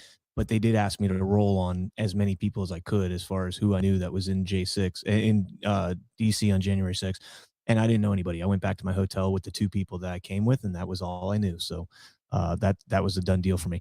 Okay, so they asked, the FBI comes on December 2020, days before, you know, like a week before January 6th, and asked him to be a confidential human informant. I'm wrong on that. Let me just correct that, because it was actually a whole month before that. On the 9th is when they first approached him. I don't know where 9th? I just picked up. Yeah, I don't know where I just picked up the December 20th thing. No, you know December 2020. I wasn't saying December 9th. I was just saying December. I think I said December 20th. Yeah, that's okay. It's okay. It's December 2020. You just got to be a month. It is actually important because that was prior to Trump actually coming out and talking about January 6th coming up. About the rally. Yes. And it just dawned on me, and Jeremy does make a big thing about that point. And so prior to even anybody knowing, he even says on one of his podcasts that he actually had to go back and listen to the original interview. And the second time he heard it, he realized that at the time they interviewed him, Trump had not even announced there was going to be a rally January 6th. So that's insane. I did not realize that. And apparently they made a comment like, well, if everything goes okay in January. They made a comment about January that he didn't make the connection until afterwards. And he re-listened to that tape, and he's like, oh, they were talking about January 6th. Wow. And originally he was thinking maybe it was Inauguration Day they were talking about, but then he realized later that indeed it had to have been January 6th. So wow. Well, I have my own theories that January 6th was not only propagated by them, like, done by them for the deliberate reason of stopping the electoral count, because there were senators that were going to object, there were Oh, yeah. representatives that were going to object, and they were going to object and say, let's call for 10 days and do a forensic Ted Cruz headed examination. that up. Yes. Yep.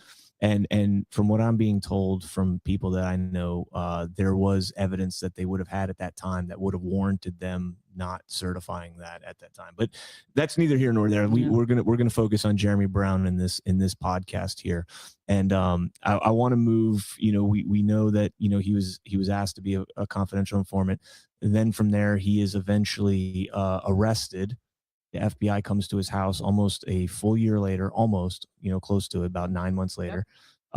Which one of you guys want to pick up the story from there? I'll let Kathy. I think you told it originally, so we'll let you go ahead and. Yeah, so they showed up. Now let's go back though. The night before that, of course, they did the judge shopping for the original warrant was based on 2 misdemeanors. One was trespassing on Capitol grounds, because remember, folks, he did not go in the Capitol. And so that was one. And then the other was, I'm almost 100% certain, maybe let's say 99, obstruction of an official proceeding. Makes sense. Okay, so yeah, that's usually their MO for these cases. But so on the 29th, they went judge shopping, went through, according to Jeremy, 4 judges before they found the 5th one that actually then signed the warrant. And I believe he was an Obama appointed judge. So that was about midnight. And then the following day, around 4th, I think it was like 3:34 to 4:30. Of course, we heard in court that even the law enforcement who were there don't even remember what time it was that they were there. Right. Wow. So I want to back up real quick, just because I want to make sure that we're being at least as factually correct as we possibly can. Magistrates aren't appointed by the president.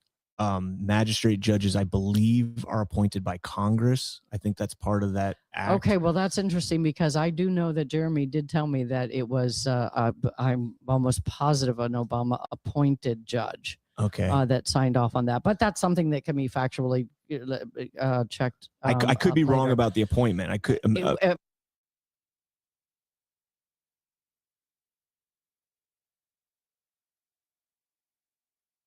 Just going to jump on here for 2 seconds. I see my friend Zach rated the show, so thank you for that, Zach. Appreciate it.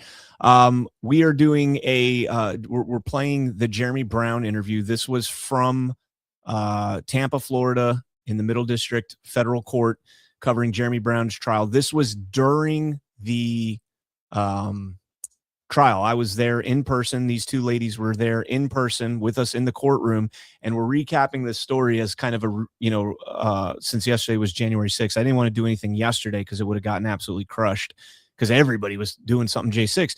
So I wanted to save it for today. I did in the beginning of the show, if you guys want to rewind and go back, I did go through the Michael Byrd daycare story, but I also added in a story I wrote about Michael Byrd in December of last year, and how this guy shouldn't have been anywhere near a firearm and got preferential treatment, including $200,000 from U.S. Capitol Police as a payoff, or a payment. I don't want to say a payoff. Could have been a payoff. We don't know. And had a slew of bad actions taken against him. So if you guys want to go back and check that out, you can do so. I didn't get any advertisements in while we were live before. So let me do an ad real quick, and then we'll get right back into the video. So real quick, ladies and gentlemen, let me tell you about 1775 Coffee. If you haven't tried them yet, now is your shot. The 1775 starter kit has just dropped with only 1,000 units available. You're getting the bold dark roast that hits hard, the smooth medium roast, and the Vitality mushroom coffee for clean energy and laser focus with no crash. All single origin, small batch, toxin-free, and mold-free. Plus, you're also getting a gold spoon clip, because Freedom is not scooped with a plastic scooper, and a frother strong enough to stir up your coffee and your mother-in-law's political opinions, and a black 1775 tumbler. $170 worth of coffee and gear, yours for just $99. This is for the ones who've been watching 1775 blow up on Rumble and wondering if it's actually worth it. Spoiler alert, it is. Go to 1775coffee.com/studio and grab your starter kit before they're gone. Bold beans, clean fuel, and a morning routine that stands for something, just like Rumble does. All right. So on that note, let's go ahead and jump back into this. I'll pop back in every once in a while. I am listening in my studio. And so if there's something that comes up that I can explain a little bit more on, I might pop in for that. I'll also do kind of a round table. We'll talk about Jeremy Brown and the continuation of his trial, because he is free now. Obviously, he was pardoned, but there is some circumstances around his trial that are very important for the Second Amendment. So when that comes up, I will jump in on that and add a little bit more. So thank you guys all so much for joining. If you have not hit the thumbs up, please hit the thumbs up. If you're new to the channel, please hit the subscribe button. It helps me out tremendously. I do a lot of shows here. I'm going to be doing a lot more every Saturday morning. I do a recap show and a lot more. So on that note, we'll jump back into it, and I'll see you guys in a little bit. Might not have been a magistrate, but would it have pretty been? sure. I'm pretty sure it read the magistrate. Yeah. Okay. So, well, that's something we can. Jennifer's going to always fact check us on the fly. Oh yeah, there she goes. So we'll get back to that, yeah, because okay. if it is a magistrate, I have comments I want to make about magistrates, because we know about magistrates and me. I don't get along. Right. Okay, so they showed up at his home. There were about 20 of them, all from there was about 5 different agencies. It was a task force of local Hillsborough County, that's Tampa Bay, Sheriff's Office, Tampa Bay Police, the FBI, the U.S. Marshals, one other group I'm forgetting. But at any rate, so they surround his home. They pretty much put him in a car right away. And then here's something that didn't come out in court, and we were hoping so bad that it would. Tylene, his fiance, started filming the whole thing, and we did hear in court that they shut off the cameras right away when they got there, but the home's cameras, so nothing was filming. They happened conveniently not to have any body cams on them, and so Tylene turned her phone on to one of the agents, and she has a video. It would blow you away, where she asked the guy, the FBI agent, well, what exactly are you looking for? And he says, well, we don't know. We'll know when we find it. I kid you not. Wow. Show me the man, I'll show you the crime. That's right. Do you want to, did you? Yes, it's Robin Merriweather. Okay, so it is a magistrate. Now, I could be wrong about how a magistrate's appointed. See who she was appointed by. See if it says appointee. There you go. But okay, while she's doing that, Yeah. I just want to bring up something about magistrate judges, because like I said on the first podcast, magistrate judges, this judge literally took away this man's constitutional rights, signed a search warrant that took away his Fourth Amendment rights. The magistrate judges are not constitutional judges. They're not in Article 3 of the Constitution that outlines the judiciary branch. They outline district judges, appeals judges, and your Supreme Court justices are what are called for in the Constitution. Magistrates are not in there. A magistrate judge cannot proceed over a criminal trial. So they can sign off on a warrant that could justify a criminal investigation, a criminal indictment, that can justify an arrest leading to a criminal trial, but they can't sign off on, or they can't proceed over a criminal trial. Wow. So that's why, because Jeremy's first judge was a magistrate, and then it got handed over to Bucklew, who's now presiding. Yep. They can't preside over the trial itself. They can do all the formalities ahead of time. They can sign off on the warrant to take away your rights. See, now I don't mind them doing the hearings and all that stuff, the bail hearing, the bond hearings and all that, but don't let them sign off on the search warrant. They are not constitutional judges. Well, and the one who was the magistrate originally, Flynn actually was his name, and he's the one who denied bail. Wow. And that we can now, this is federal, so I don't know if it differs. Or all magistrates? No, federal. Yeah, we're talking all the judges that are appointed by Congress or by magistrates are appointed by. Oh, we got that. Just saying that she was appointed in January 10th, 2017. January 10th. So that would have been Trump if it was appointed by president. But I don't think that the magistrates. I'll have to do some more digging on that, but I'm pretty sure that Congress appoints magistrate judges. I'd have to look back at the Act of 1979. Anyways, I don't want to go too far off on this. So let's get back into the search. I want to ask Jennifer, because Jennifer, you have some experience in this law enforcement background. What tell me what you know about the irony, not the irony, but the insanity, I guess. I love that word, insanity. The insanity of the cameras being turned off, and not just turned off during the initial clear of the house, but throughout the entire search of their yes. house. Tell us about I that. would love to tell you what's on you. First of all, and this is apparently common practice by the FBI, they go in and they unplug all the security cameras. And if you're sitting there thinking that this is normal behavior, you shouldn't, because this is an added layer of transparency that we should be expecting from the government who is searching our home. Okay, that's number one. Number two, not one of them is wearing a body camera. Now, I know if you look up the federal government's suggestions and practices for the rest of the nation and local and state police departments, they say you absolutely should have a body camera for transparency purposes, right? But our federal agents don't have to wear those apparently at all. And I looked up the FBI policy on body cameras. It was just instated in June or July of 2022. This is very recent. Just so that you know, this is practically blasphemy. Okay, that the federal government doesn't have what they are recommending every other police department in the nation to have. So they have no body cameras, and additionally, good luck using a FOIA request to obtain that footage. It's not going to happen. That's also in their policy. So we're faced here with a department that's unplugging the cameras, telling Tylene to turn her personal cell phone off, and they don't have any cameras on themselves either. Let's go, because we're going to hop around here just a little bit, but this kind of ties in with this. So Tylene, who's the girlfriend of Jeremy Brown, and they live jointly at the house. The house is in her name. They made it clear that Jeremy has, they're married, but common law marriage. It's more than X amount of years. In fact, I think he even referred to her. She referred to him as her husband or something. I think at one point during the trial. I could be wrong on that, but anyways, at one point the prosecutor asked Tylene some questions about, do you love Jeremy? Do you love him so much that you would lie for him? You want to pick that up, Jennifer? Yeah, absolutely. I was wondering if anyone's going to say he was badgering the witness to the extent that he continued to ask these very unprofessional questions. Very. You could tell that he had a personal animosity towards this case, or you can make any number of assumptions.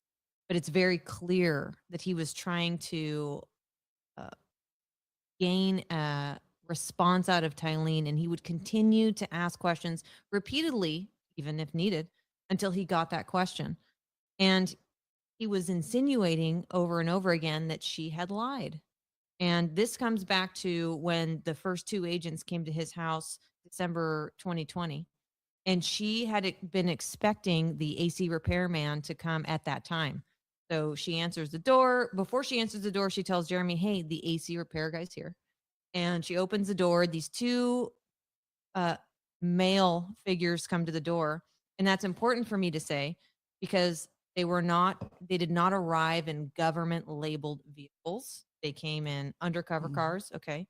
Then they're wearing polos, which with just some pants, COVID masks, and the business cards as they present to Tylene are she said that they were paper thin, as if they had printed them at home, like a Xerox. Yeah, I think was her word, was yes, Xerox, like copy exactly. paper. So she was suspicious right off the bat.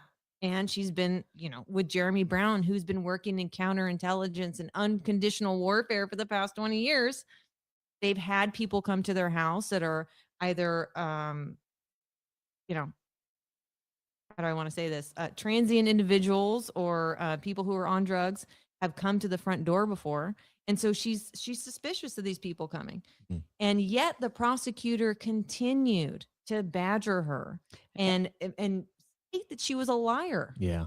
And I'm just rereading my notes here on it, and this was shocking. Remember when she first walked in, and Jeremy, like the total gentleman that he Stood the whole time. stood up The whole in respect time. for her, and the judge said you Jeremy, could you sit down. Yep.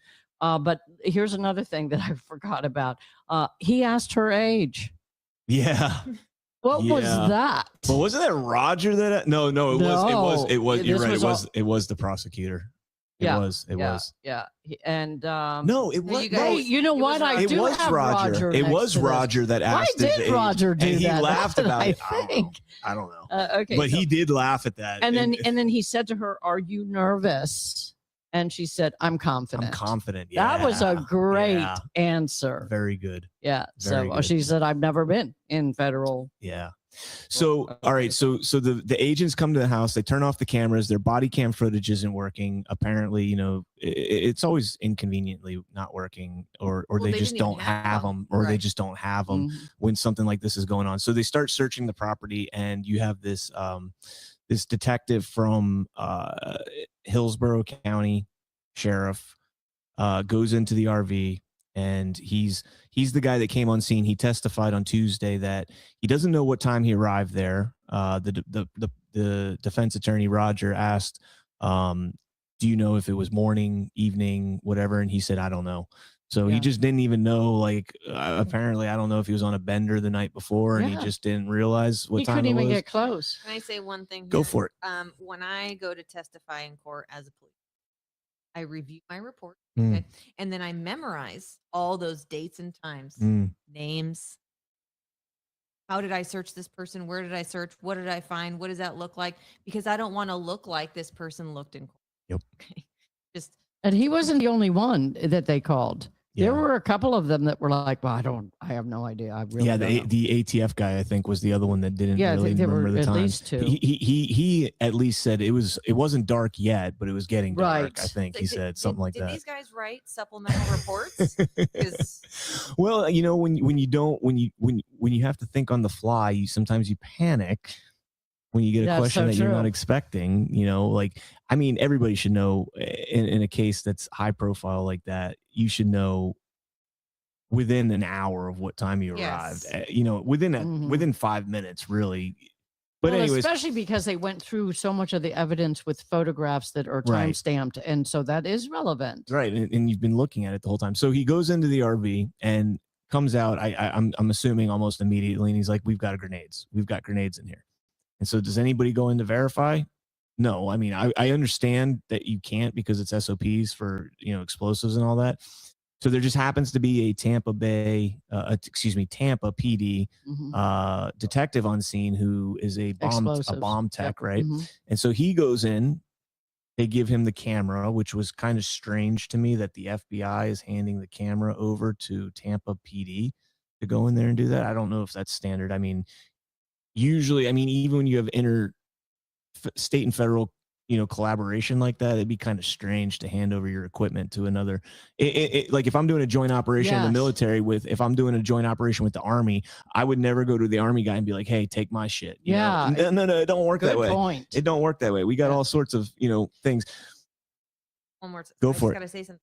You're absolutely right, and the reason is because when that person writes their report, what are they going to say? Yeah, They I did- handed their camera to, off to Kathy, so another she- agency, a state agency, And where's the chain of command? Or I you- mean, where chain of custody. chain of custody? Thank you. But is this other person even trained to take photos Yeah. in the Yeah. way that you're trained to take photos? Yeah. I doubt it. So they go in there. This guy goes in there and takes atrocious photos. By the way, those photos of the grenades were absolutely terrible.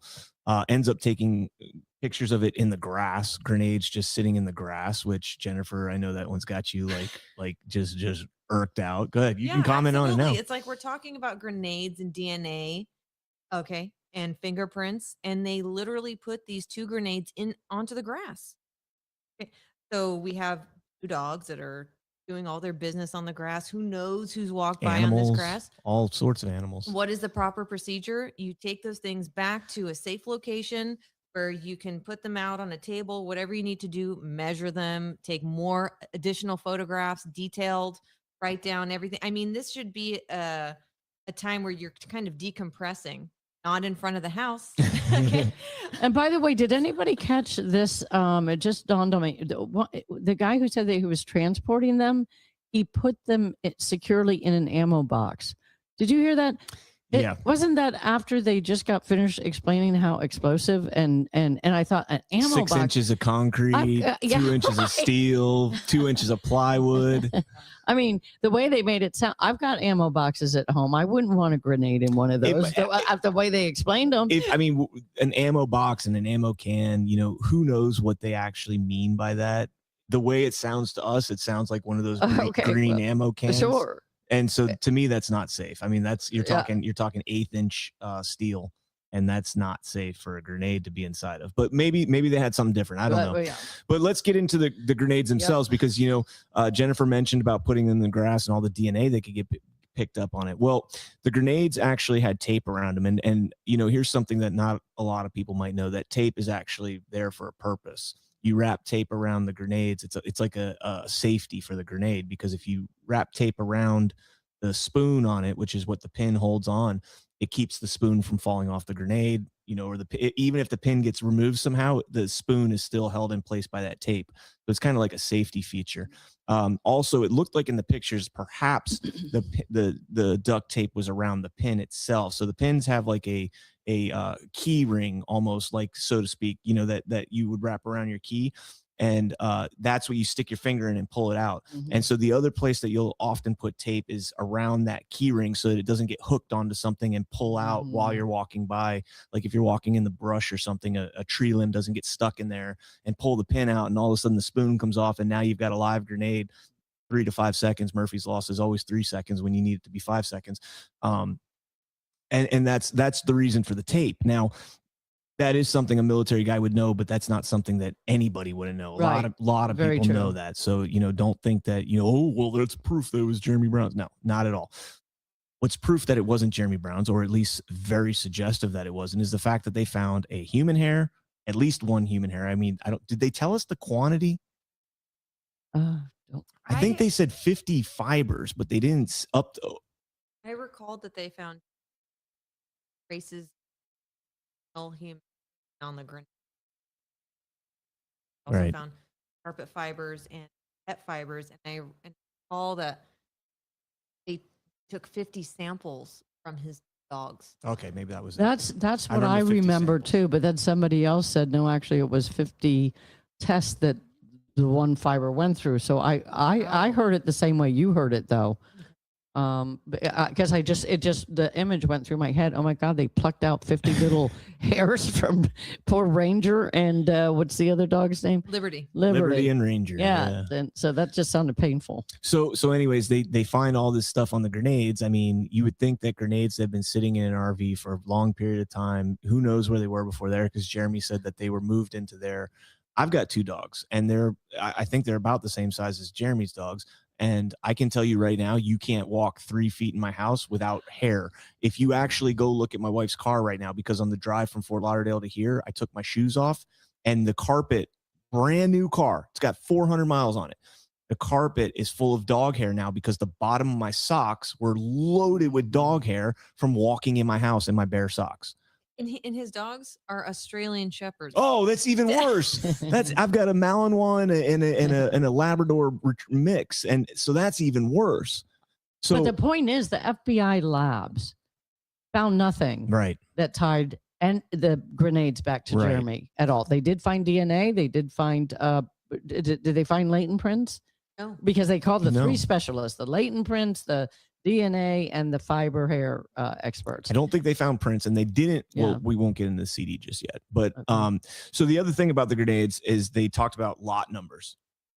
And I've had to explain this a couple times because people assume that grenades are serialized. They're not. Grenades are come in lot numbers. So they'll make like 50,000 grenades, and every grenade in that lot has the same serial number, so to speak. It's a lot number.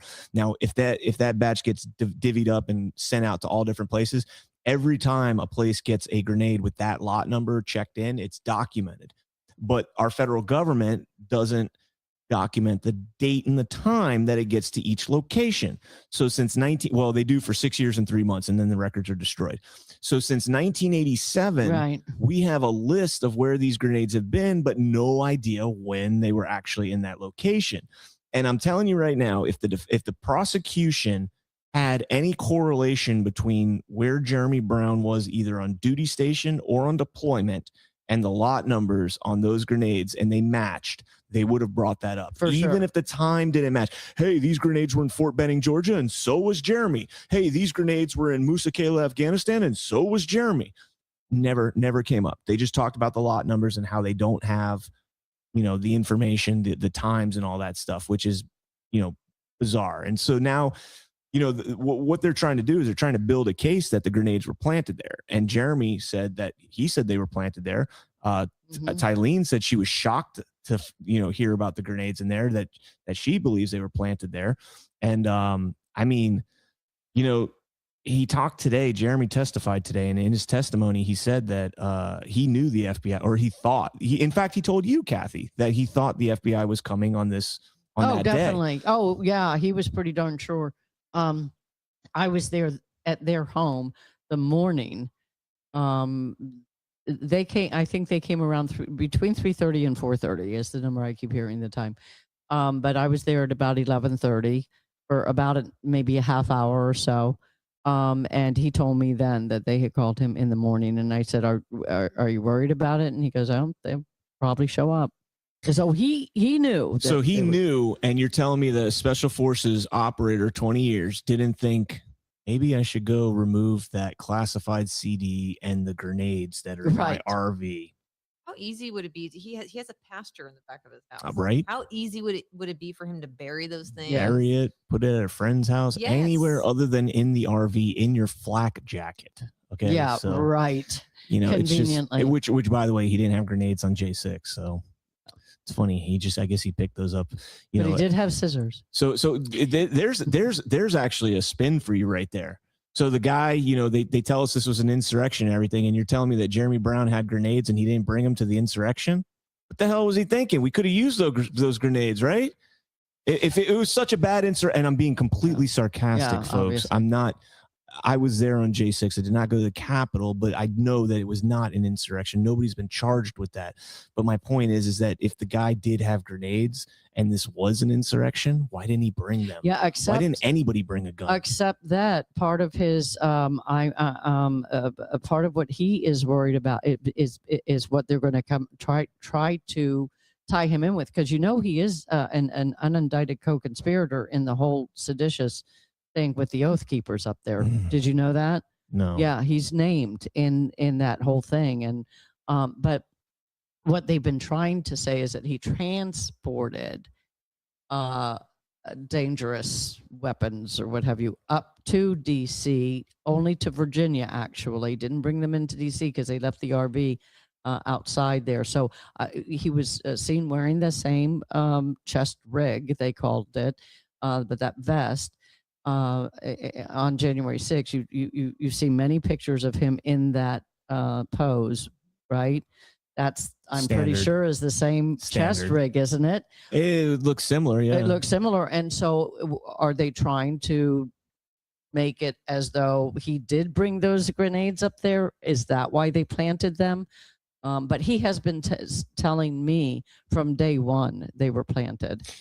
I'll tell you right now, it is not an easy thing to weave pouches into your kit like that. It's not. If you do it the proper way, and I know he does, you go over, under, and you got to do this several times, and then you get down to the button, and the button never wants to clasp. So it's sometimes you're just like, screw it. The weave is enough to hold it in place. I've done that before.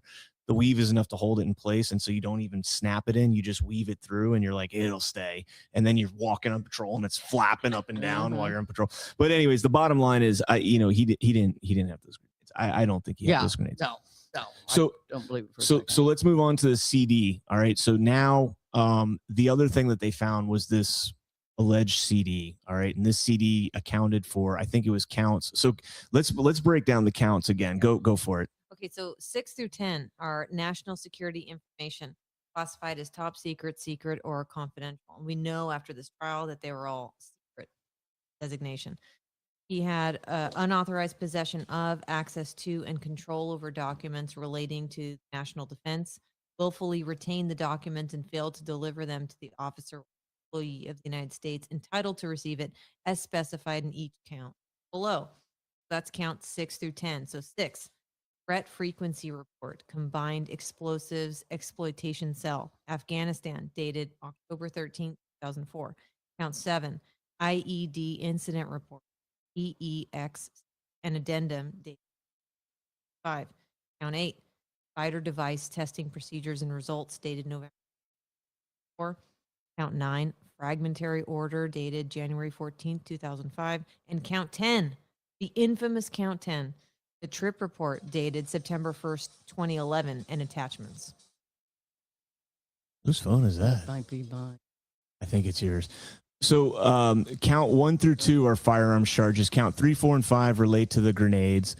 Count 6, 7, 8, and 9 relate to the CD. And count 10 relates to a physical document that Jeremy had. Now let's talk about the CD here for a second, because the CD was allegedly found in his RV. Now, here's the problem.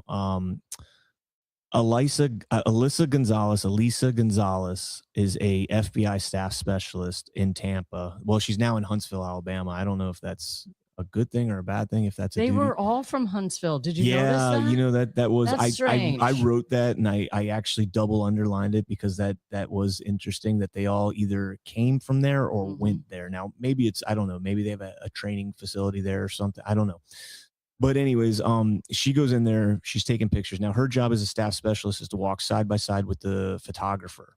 And every time the photographer takes a picture, she writes down a log for it. She writes down what it was, the distance that they took the picture, yada, yada, yada, documents it all in order and all that. There is no record of a CD on that log. Am I right? Right. There's no. Now, is there one on the evidence log that was done by Drummer, I think was his name? Remember when he pulled out the 3 different pieces of paper Mhm. and they went over that, and the very last sheet of paper, the first line, so it almost looked like it was going in sequence, and Jeremy's attorney questioned that. The last page. I wasn't there for this day, so this is new for Oh, me. Okay, so they really went over that. Roger really picked that apart because you had like 3 pages, and each piece of evidence was like RV, then home, then RV, and that didn't make sense to Roger because they should have all been, you go through one In the order you take them. right, and then the very last page only had 1 entry on it, and that was the CD. So the CD was on a page all by itself. Right, Very it last found entry. in the RV. That's interesting because I didn't know that, and so it's on the very last page of the evidence log. Yeah, and it's exclusively by itself. Exclusively by itself. Because So Roger really questioned that one. Here's the reason I question that. We sat through the testimony on Wednesday of Mhm. witness after witness that came up there from the Air Force, from the DOD, from the The FBI, Central Command. CENTCOM, Central Command, Yeah. everywhere.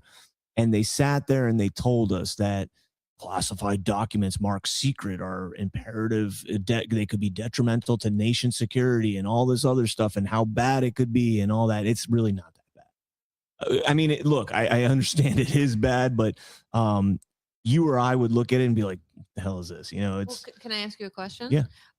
Is it so bad that you wouldn't want those jurors to read it? Or that's a good point.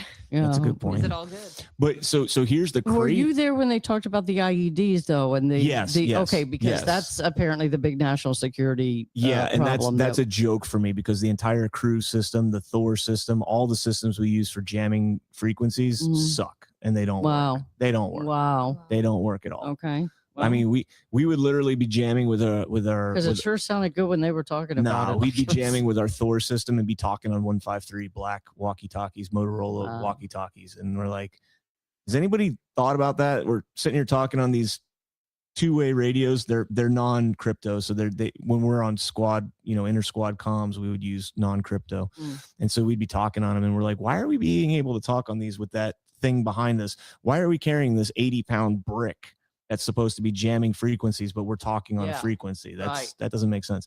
But anyway, so the whole point is that there's all we heard testimony. They extensively about how dramatic a big a deal this was, that he has secret documents and he could have leaked them and given them and whatever and all this crap. And then they get the documents themselves. First off, there's the chain of custody, like we talked about. No photographs. It's not in the photo logs. It's dead last on the evidence log. It's the one picture they say it has. I showed this in the last podcast. It's about that much of my phone. That little corner right there. That's about all. I know it's so hard for you guys to see, but it's about 1 inch by 1 inch, and then a triangle. Make it a triangle with 2-inch sides, and then make the leg, Pythagorean's theorem. A tiny little corner. A squared plus B squared plus C squared. So yeah, tiny little corner. And, it didn't appear like it was there. But then here's the craziest part that dawned on me this morning is all these secrets. And you waited until August of 2022 before you put in an order to look at the CD. And then it was looked at on September 12th. Right. So you put the order in August 22nd, 2022. And then I think there's 31 days in August. So about 21 days later, so about 3 weeks later, the lab is looking at the CD. So it's not like the lab was crazy busy. 3 weeks is not too bad. You would think that given those secrets, you would have wanted to put that order in right away. Like, hey, take this, get it out to our lab right away, put in an order for it. We need to know damage control. We need to know what this guy leaked, what's on this CD, how detrimental it can be to national security, all this crap. And they're like, no, we'll wait a year. And we'll wait a year. This just dawned on me that his first trial was actually set for October 3rd, I think, wasn't it? So they wouldn't have even had the CD then. No, here's what happened though. That all of a sudden the government dumped, I think, almost a terabyte of new evidence. And now that I'm thinking about it, it was probably this. But and that's why Jeremy's attorney put him for a delay. He said, no way, we can't look at all this stuff within the next 2 weeks. And that's why we're having the trial now. The punishment is the process. Yeah, Absolutely. And I recall Jeremy saying today that these counts, the CD, weren't brought up until April of 2022.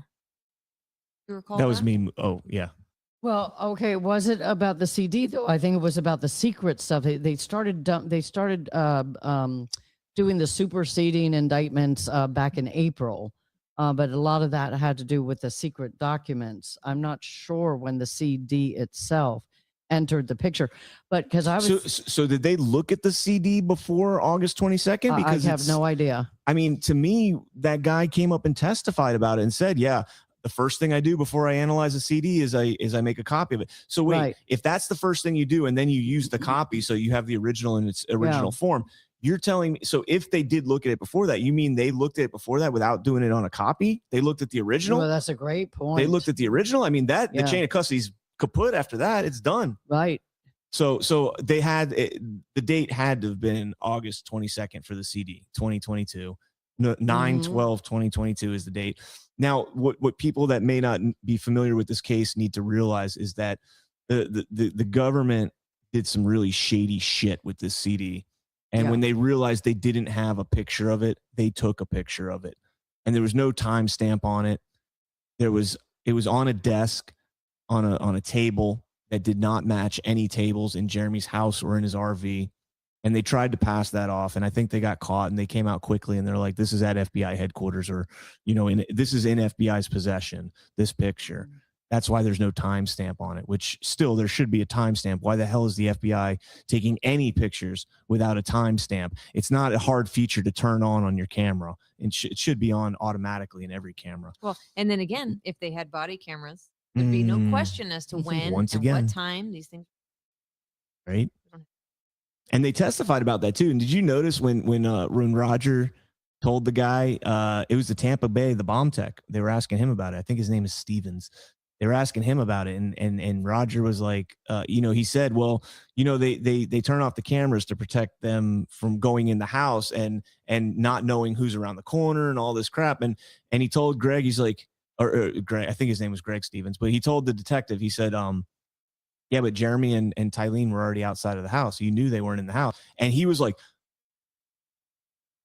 tactics. It's tactics. We got to make sure we protect the tactics. Right. And it's like, get the Get out of here, man. Yep. Yeah. It's Like, always officer safety or Yeah, tactics. right? Don't worry about our constitutional rights. Don't worry about the lack of trust we have in the FBI. Well, Turn them and back. I don't know if you were there the day where I'm trying to remember who said this now, but when they were in the RV and they didn't, it might have had something to do with the CD. Were you there where they said, well, we kind of don't go into all that stuff with the CD. We didn't log it because we wanted to save the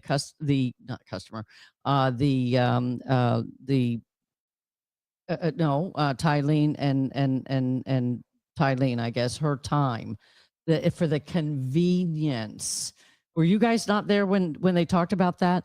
Wait. Say they did what about the convenience? That they didn't log something completely at that moment because they don't do that all the time because they just want to get in and out as fast as they can. And there was something to do with 5 hours convenience. Were later. you guys there when they said that? No. I got to find that in my No. notes I while don't you're recall that, talking. but that's That Well, let was me- incredible. Everyone who was there was like, we were talking about that through lunch going, are you kidding? 5.5 hours. And that's his excuse.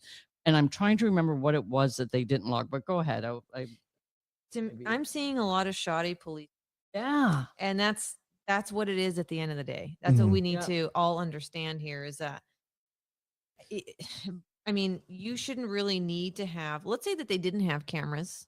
Well, just looking at their reports or lack thereof will tell you Mhm. if you can't even recall what time that you got there, then I guess you need to start putting pen to paper Mm. if you haven't already. And he didn't remember the ATF guy didn't remember where he was going on vacation. I think it was the ATF guy. Yeah. He didn't remember right. where he went. Yeah. Right. He had to catch a couldn't flight, remember- but I can't remember where I don't it know was. if it was for business or for pleasure. Yeah. So, all right. So, I wonder we're what paying that for was this? about, by the way. Why was that such a big deal to Roger? What was the time? September 2021. I think it was significant because he is the Oh, no, it was the date that they were there, September 30th for Yeah, the it's search, 2021, right? right? September 30th, 2021. And he had to leave early. Hmm? And, and he's supposed to be the head of right, the investigation. supervisor of And the you whole just thing. hand it off. Yeah. So, all right. So the CD, I mean, the grenades are highly questionable. The CD should have been thrown out. All right, we can have a debate about the grenades. The CD should have been thrown out. And just for the record, Yeah. I just want to put out here that Jeremy today said on the stand that he has never seen these documents in Yeah. particular that were on this CD. He said, I've never seen them before. Yeah, so let me talk to that real quick because that was a pretty big point. Because Yeah. Jeremy's former supervisor, when he was in Special Forces, when he was in the Green Berets, I think he was in the 5th Special Forces Group at that time.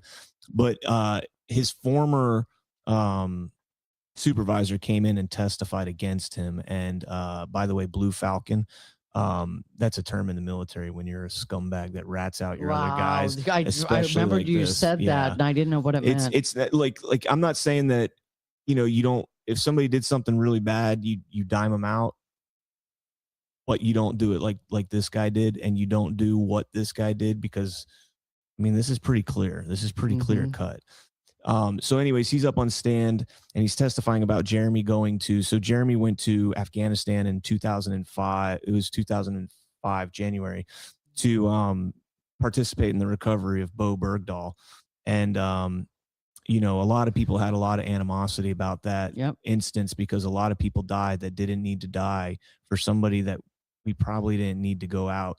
I talked about one of the guys that we handed over for the Taliban was somebody that we actually recovered in Afghanistan. As far as I know, I'm pretty sure, I don't remember every single guy, but that was the word from my unit, was that he was one of the guys that we rolled up back in 2009.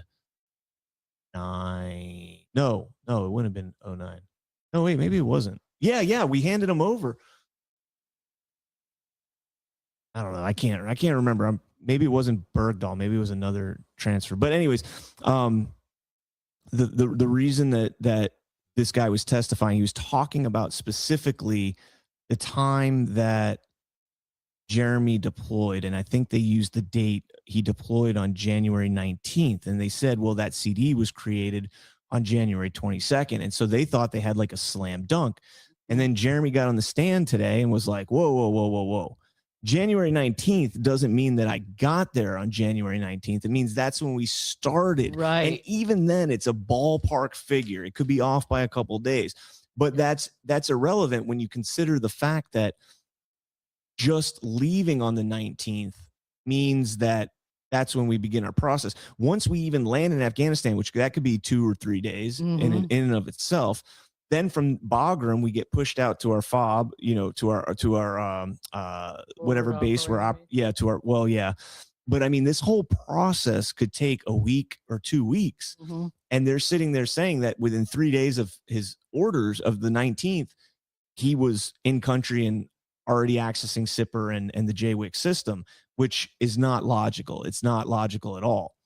And then that's the kind of stuff I'm afraid the jury's going to have trouble following. Yeah, when you deploy, you don't just like land in Afghanistan. You're like, all right, here I am. I'll take a helicopter ride out to my base, and there we go. No, you sit there for like a week. It's awesome because the chow hall's so good over there. Like lobster on Fridays. Our troops. You're being serious? I'm dead serious. Every Friday we had lobster on Camp Leatherneck. Every Friday. And I was there. I was only there for like 6 Fridays, but every Friday that was there, we had lobster or something like steaks or something. And it was usually like everybody was afraid to eat it because of food poisoning. But anyways, That's neither here nor there. Yeah, Marine Corps birthday, I ait like 30 lobsters. Like they airdropped them to us. They nice. Out in the middle of nowhere, they airdropped us. The freaking UH-60 came in and airdropped. Marine Corps birthday's hardcore in the Marines. Yeah. Biggest day, November 10th, 10 November. They airdropped this lobster, and me and my buddy, nobody wanted to eat it because they were like, it's going to be bad. And I was like, I'll eat it. I eat like 30 lobster. I was fine. But anyways, so then the other big point of this is, he's in there for 2 months. He does this work. He has to do this report and everything. And then on the way back, something that really needs to, I told you guys on Wednesday, I was telling you that customs thing, going through customs is a big deal. They need to reiterate that and emphasize that. And today, Jeremy did a much better than the day before, but I still think it probably could have been driven home a little bit better on the jury, because when you go through customs in a combat zone or any deployment like that, it's not like where we go through customs as civilians, where you go someplace and they're like, do you have anything you want to declare? And you're like, no. And they're like, yeah, you're good. They might poke a stick in your bag and be like, yeah, you don't have any contraband in there. Might even run a dog over it. Well, when we get out of country, we have like 2 dogs that come through, one smelling narcotics, one smelling bombs and ammunition and gunpowder and all that. And we have people that will come through. You have to lay out all your gear in front of you, all your gear. You're like, all my shit's packed up exactly right. It took me 2 hours to pack this. Wow. And I had to have 6 guys sit on top of my bag while I was pulling the drawstring to keep. And they're like, we don't care. Shit. So you lay all your gear out. They go through your shoes. If you have soles that are broken, they'll open your soles and look in there. They go through every single magazine. They go through every single thing you could imagine. I was telling you guys earlier, it's just shy of dropping you down butt ass naked and sticking their hand up your butt just to make sure you didn't stick anything up in there. So the likelihood of Jeremy getting through with a classified secret CD that has a big red sticker that says secret on it, and no courier papers, no classified courier papers to be transporting that, it's not likely. Not likely. How about grenades? Can you leave with us? Absolutely not. Not even a chance. The thing with let me just real quick, and then we'll jump to you. The thing with the grenades is that there's a possibility as a weapons sergeant, they do a lot of training stateside with grenades. And so there's the likelihood that, but again, with grenades, when you're training stateside, they'll say, here's 100 grenades, and every grenade that goes off is being documented. So when you do if you're doing certification and you're throwing grenades, hey, he threw one. Okay, check that one off. Okay, he threw one. Check that one off. Okay, at the end of the day, you're like, we threw 88 grenades. And they're like, okay, here's 12 extra. And you turn them in, and that's it. So unless the whole unit was lying and saying, I didn't throw grenades. Oh, let's keep all the grenades. I mean, could it happen? Yeah. Is it likely? No, not at all. Okay, go ahead. Sorry. Yeah. I was going to say something about the CD, but I asked Jeremy a while back, like almost a year ago, when I first heard the story about the grenades, and he explained it to me, which doesn't really jive with what I heard at the court. Maybe you can clear this up, but he explained it that there's things called consumption reports in the military, and what that means is that every time a soldier checks out any kind of weaponry or even down to a bullet kind of a thing, they've got to check it out, kind of like a library card. And when they bring it back, they get whatever.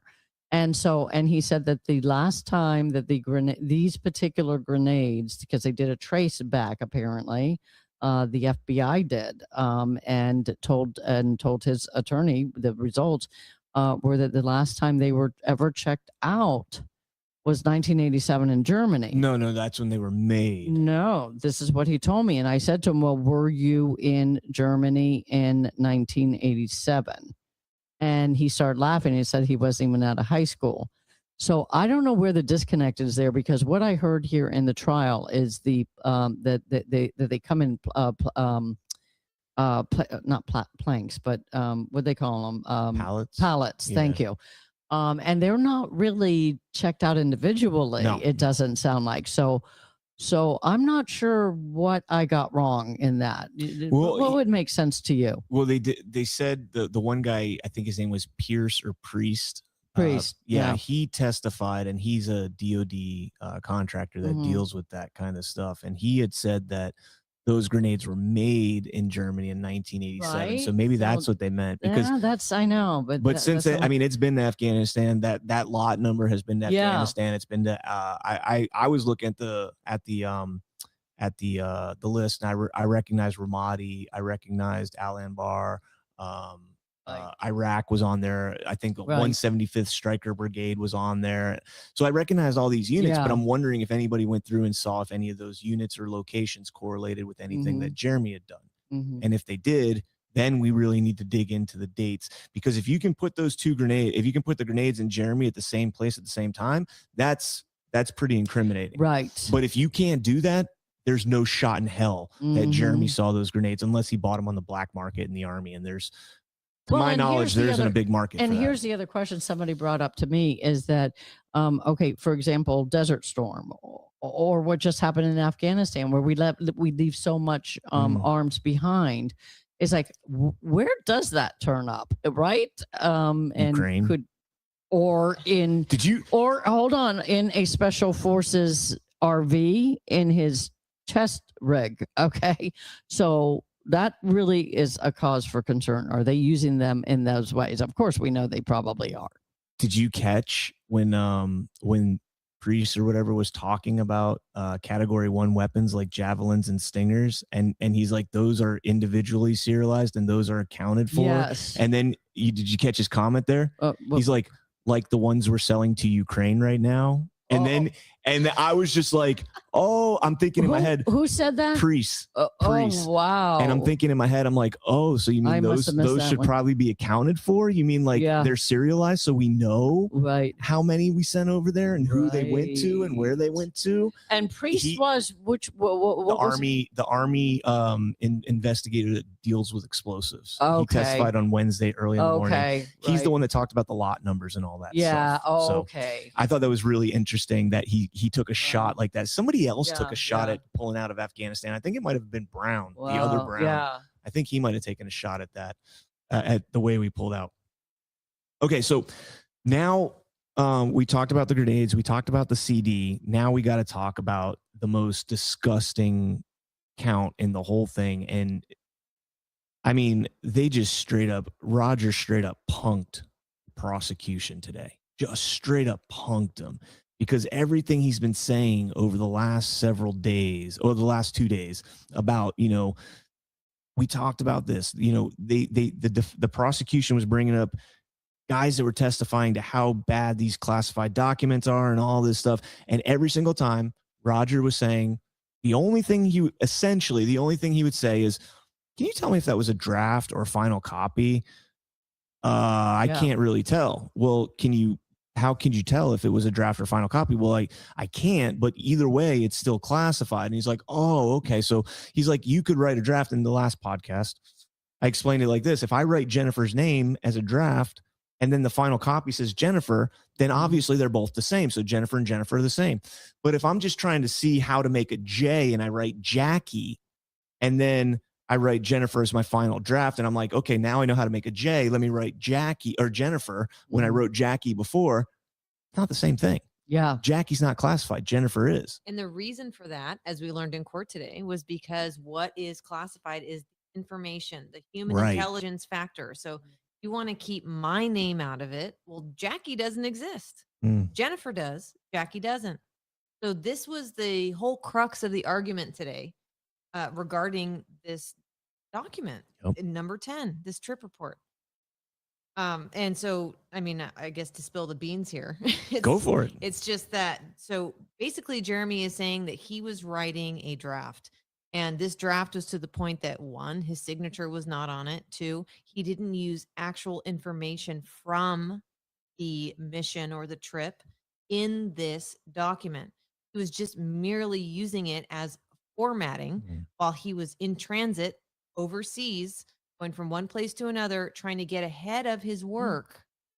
And that was the only purpose for him writing this. Whereas the government is going hard and almost when the prosecutor is asking questions of Jeremy, it's as if he didn't hear the answer, because he didn't hear the answer that he wanted to hear. Yeah. So he kept asking repeatedly and in different ways. And it's like, did you not hear what he just said? Yep. As he's told you the last 5 times. He was working on a draft document that didn't have his signature, didn't have actual confidential information. Okay. And the document that you're talking about is completely, it's like a dummy round. Yeah. So it'd be like the equivalent of, you know, when you go to do like an MLA essay when you're in high school, college, whatever, you go to do an MLA format and MLA citations are a certain way. It would be like you're writing your report and you're like, how do I cite this particular, how do I cite an encyclopedia? I'm showing my age. How do I cite an encyclopedia? And so you go online and you Google, how do I cite an encyclopedia? And there's a format to cite an encyclopedia. I don't copy and paste that format and put it in my document. Right. That would be wrong. But I outlined, this is how you cite it. And then if I want to, I can just literally take this out, put this in, take this out, put this in. Yep. And that's what Jeremy did, because Jeremy was flying home from Qatar to Tampa and he had just been on a deployment. He was married. He missed his wife. I'm sure he wanted to get home and spend some time with her and his kids and his family.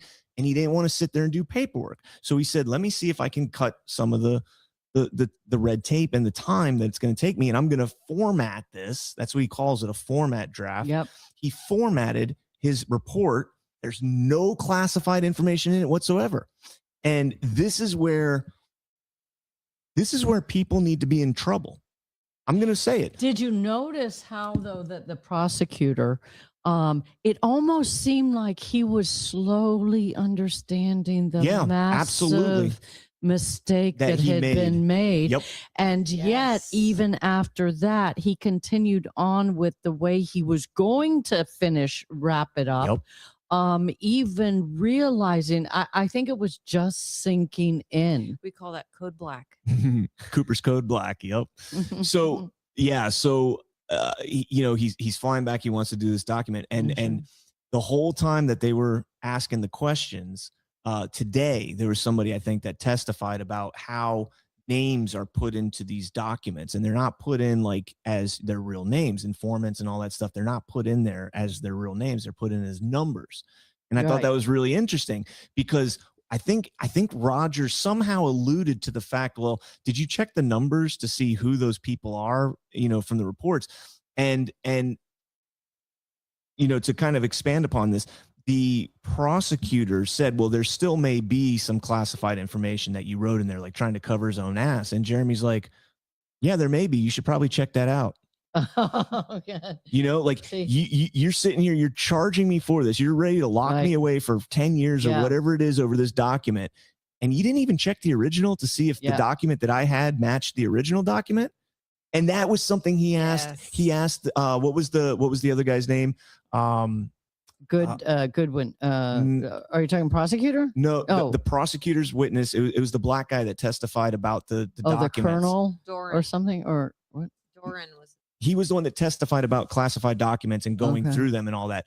And the only question Roger asked him, the document you looked at, was that the same document that Jeremy had in his possession? He said, well, I looked at a digital document. I assume it was. He said, but did you look at the original document that Jeremy had and compare it? And he said, no. And he said, how do you know they're the same document? And he didn't have an answer. And Jeremy's like, I'm done. Roger was like, I'm done, and stepped away. And now it all makes sense why he was doing all this, because if they would have taken the original document and looked at it. So that's my shot at the prosecutors. You guys need to be fired. You guys need to be fired. You just, they're maybe not fired, but severely reprimanded for this. You know, we know that's not going to happen. They thought they were going to ride this case to a district attorney, job, or maybe a judgeship somewhere eventually. This is another notch in the belt to make them look good. No, it doesn't look good. Even if they win, which, given the faith that I have in our judiciary right now, they very well could. Yeah. They very still after all this shit we're talking about right now, they very well still could win. It's a broken system. So let's talk about because I want to make sure that we get this in the 16 out of 17. Yes. What do you call them in the military? I don't know what they call them in the Army, but they're like sit reps. They're like situational reports, fit reps. Not sit reps. Talk about reps, that is fitness reports. So important. So fit reps are like every year, every time you go to a new duty station, anytime you get promoted, you do fit reps, and whoever's in charge of you at that time, whoever's your it's like an evaluation. It's an evaluation. Yeah. And Jeremy was talking about, now I don't know the exact way the Army does it compared to the Marine Corps, but in the Army, he said he was getting 3 2s, which means you had 3, I think it was excellent, and then 2 like satisfactory or something. It's like a middle ground. And Jeremy said you never get more than 3 because people are like, nah, not happening. Like people just doubt it. And it's the same way in the Marine Corps. We go up to a scale of 5 and you never get like 5, 5, 5, 5, 5. Okay. So people would just be like, that's bullshit. You're just trying to rush through it. And so even at what Jeremy was gotten, he said he's gotten 3 2s for 16 straight years. He said it's the best of the best. I mean, very few people had higher scores than him. And then the very last one seemed like a very big deal. It was a very big deal. It is. And being a 15-year master sergeant is a huge deal, especially in a special forces operation, a battalion, group. So 16 to 17 of the fit reps, absolutely stellar. The last one was not stellar, and that was given by the supervisor Brown. Right. And you guys know more about that. So if you want to talk about Ronald Brown. Well, it sounds like, so apparently towards the end there, when he already had started his whole retirement process, which he made clear today as well, this Ron Brown was his supervisor, and they called him in. Were you here when he testified? Yeah. Okay.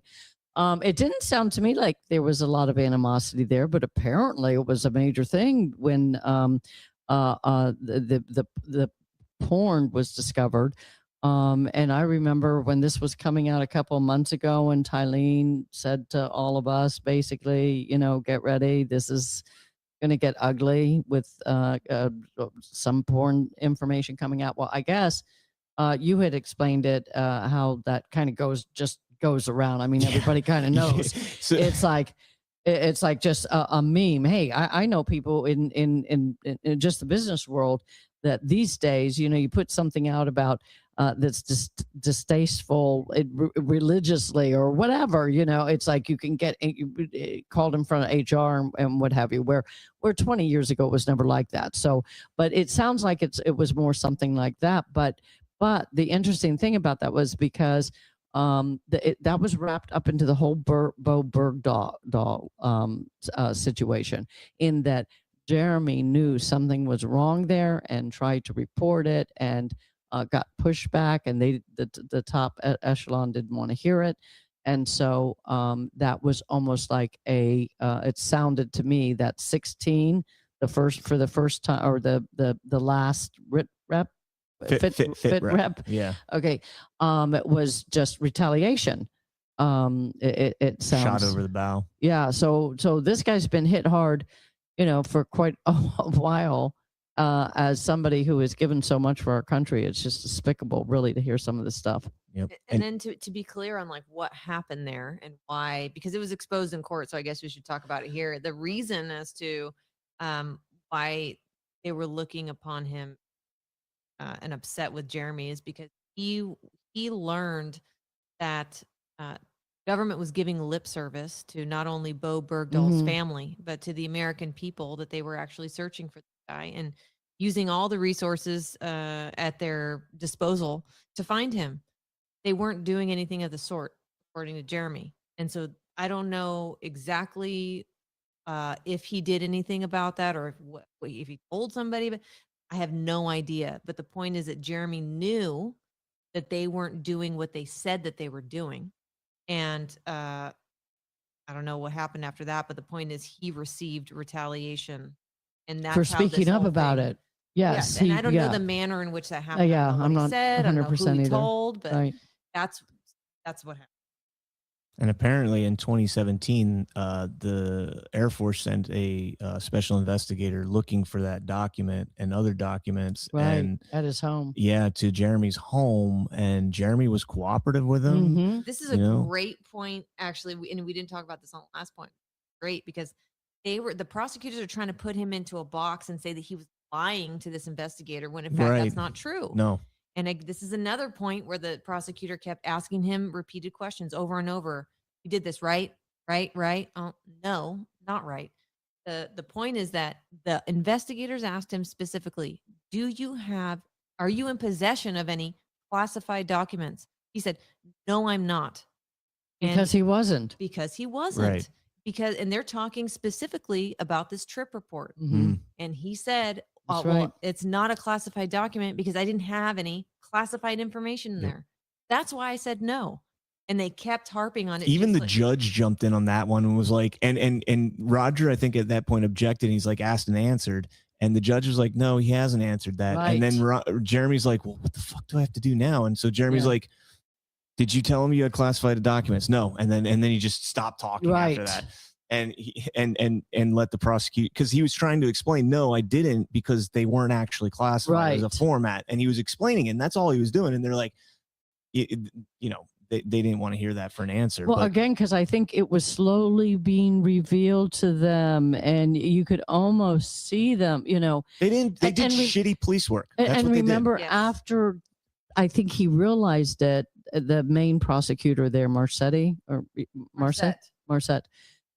he continues on with showing highlights of the form that Jeremy did. signed Yeah.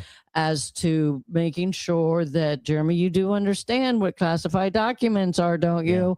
You know, and so, because if he really if Marset really realized that they had made a big mistake at that point, why go into all that? Because of course he realizes Right. about it was such a kangaroo court, really. That's It seemed like he was going down one road and he was like, oh no. He didn't know And where then to go. but he just kept He going. was, Yeah. he was lost. It's like, you know, Yeah. when you miss your exit and you're like, Yeah. I'll just keep going. I did that Right. today on the way over here. I missed an exit and I'm like, I'll just keep going. I'm not going to, there was a long line. I'm like, I'm not going to try and dive in there and cut somebody off. I'm not going to be an asshole. So I'm going to keep going and I'll figure it out as I go. And that's what he was doing. He was just showing Yeah. documents. He's like, well, let's pull up this document. Hey, government's going to dive all the way back to exhibit, and pulls it Yes. up. And he's like, Jeremy, do you recognize this? Yep. Can you read it for me? Yep. Okay, good. I got time to think.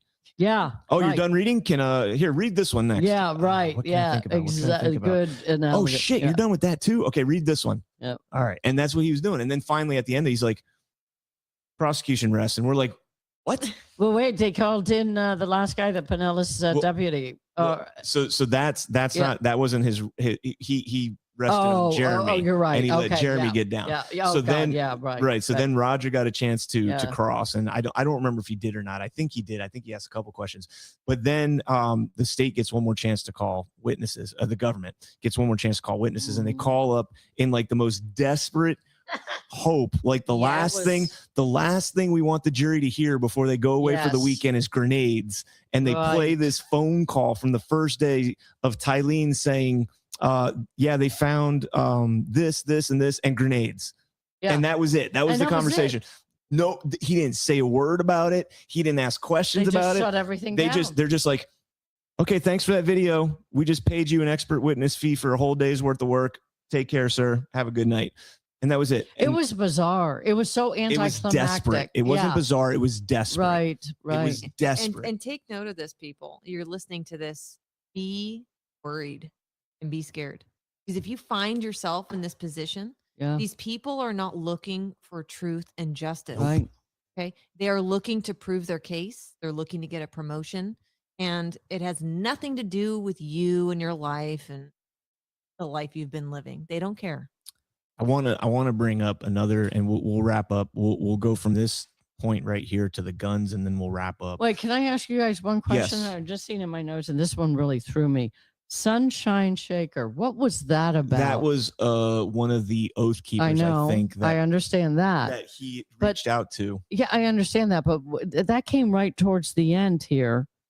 What I mean, And what there did was a that have lot to of- do about? And that came right before the Well, Pinellas, because right before the Pinellas deputy came so in. Sunshine Shaker, he reached out to, I guess I think it was on Twitter, and they clipped the conversation, they cut it, they edited the conversation once again, and that's my point I'm about to make right here. Okay. And so they edited this conversation and they made it sound like Jeremy said the feds are coming for me today, and then made a joke about it, which I'm not gonna lie, I make jokes about it all the time. My house is Right. bugged. My house is 100% bugged. I came home. Listen to this story real quick. I went to Arizona for the pit. You know, the pit meeting that True the Vote did. Yep. When I came back, my flight got delayed in Dallas. Okay, I was gone for just the weekend, Friday through Monday. I think Friday through Sunday night, maybe, I don't know, whatever it was. Very short time. I got home at like 1 a.m. My flight got delayed in Dallas.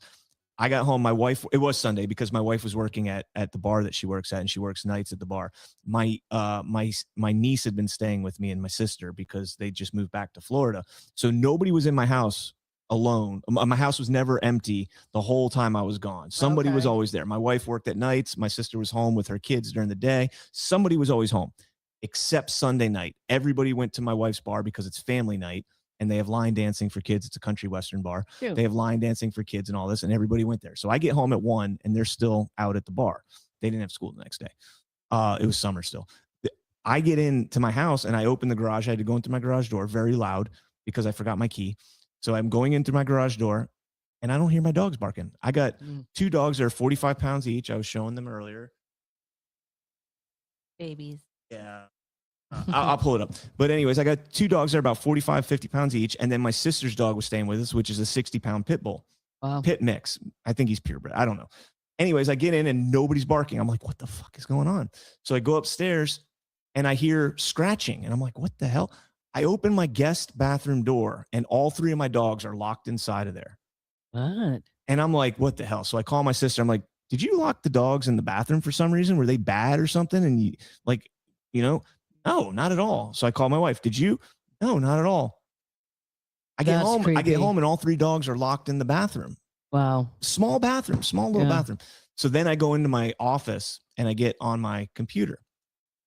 I had to reset my whole, the software that I'm streaming on right now. Yep. I had to reset the entire software and build it back again. You have to Wow. build every device you use. You have to add it in and create it and add filters and all this stuff. Haven't had to do that in 2.5 years. But I got home from this trip and I had to do the whole thing all over again.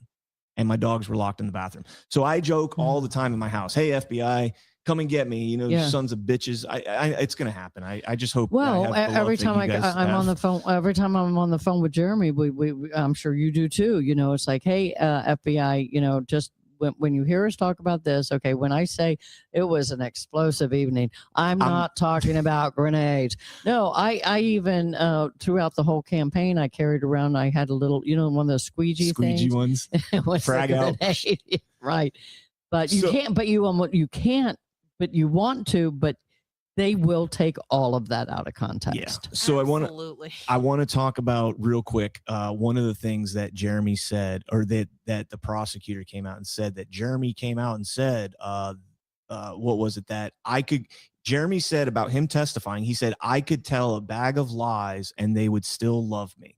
Yes. And when I heard the prosecutor say that, I was like, oh, God. shit. I was like, did he really say that? His whole testimony is gone. Credibility is shot. Right. And I was like, crap. And then I think it was Jeremy immediately corrected him. He's like, that's not what I said. You're taking that out of context. You're taking that. And he's like, then what did you say, sir? And he's like, what I said is, I know I'm kind of long-winded. I talk for a long time, but I want to get the truth out. And that's how I get the truth out. I could go up there and lie, tell a bag of lies, and they would love me for it. But I don't care if they love me or like me. I care that I tell the truth and that I get this story out. made everything like you went from like, oh my God, to this man's a hero. Yes. This man's a hero. Yes. What did Mr. Marset do? Oh, okay. Next question. Yeah. It was Mhm, absolutely disgusting. So mhm. last thing I want to talk about, he's got these 2 weapons charges. Just real quick, it's a short barreled rifle. I don't think it should be an NFA weapon. It doesn't change anything about that weapon other than the ability to, it's lighter and a little bit smaller. It's still not concealable. You're not going to walk around with an SBR, you know. Same with the sawed-off shotgun, same exact thing. It actually makes it a lot more difficult to control because you can't shoulder it anymore. So you're shooting it from the hand. And they actually sell nubs that you can put on in place of the buttstock that looks like a sawed-off shotgun. It's exactly the same thing, but it's not a sawed-off shotgun, so it's not a bad That thing just thing. looked dangerous. I I know. wouldn't want to touch Grandpa's that thing. I heirloom. wouldn't want to fire it. I mean, it's Oh, you're talking like dangerous, like not safe. yes. Yeah. It looked. Yeah. I thought you meant. I thought you meant like dangerous, like deadly. Well, Like, he don't said shoot he somebody with hasn't it. fired it. No, he hasn't. Right? Exactly. So here's the thing, and we're going to wrap up with this thought. We think it's likely that he'll probably get weapons charges, and I'm really hoping that he takes this to an appeal, because we've been hearing as Second Amendment supporters for so long Mhm. that a well-regulated militia being necessary for a free state, for a secure state, for the security of a free state, the right of the people to keep and bear arms shall not be infringed. And they always tell us, they say, well, your rights shall not be infringed if you're a militia. You're not a militia. Jeremy is a militia. He's in the Oath Keepers. He is in a militia. Whether or not you like the Oath Keepers, whether or not you think they're insurrectionists, nobody in the Oath Keepers has been charged with insurrection, or, you know, whether or not you think that about them, they have the right to do what they're doing as a militia. It's our foundation. It's literally our foundation, militia. And so I'm curious if somebody can make a case that you're telling us that these weapons are for militiamen. Okay, well, he's in a militia. Well, it has to be well regulated. Well, I mean, all the guys in there are military, and he's got 20 years as a master sergeant in special forces. Nobody's more well regulated than he is. Very few people. And so for them to sit there and say, you know, I think that the fact that he's in a militia gives him the right to own that firearm. I think he has the right to own a short-barreled rifle. Well, he has said as much, and he is in this to save our Constitution. Good. And he's very strong on that. He says he will never take a plea deal because he wants to take it all the way to the top, all the Good. way to the end to protect our constitutional rights. So I'm betting on Jeremy Brown, and I think everybody here should too. NRA, Second Amendment Foundation, all the rest of you gun groups, where are you at? Give this man some money. Let's fight with this man and show that, okay, you want to take away our rights if we're just average citizens? Well, here's a militiaman. Let's get this going. And you can definitely do that at jeremybrown.defense.com. There we go. Where you can also, by the way, find all the links to a lot of the original interviews that he gave, including the audio with the FBI guy. So, all right. So, guys, go ahead. Let me just say one thing. You know, the appeals process is also going to be expensive. Yes. Just like this process. Even has been more expensive. Extremely expensive.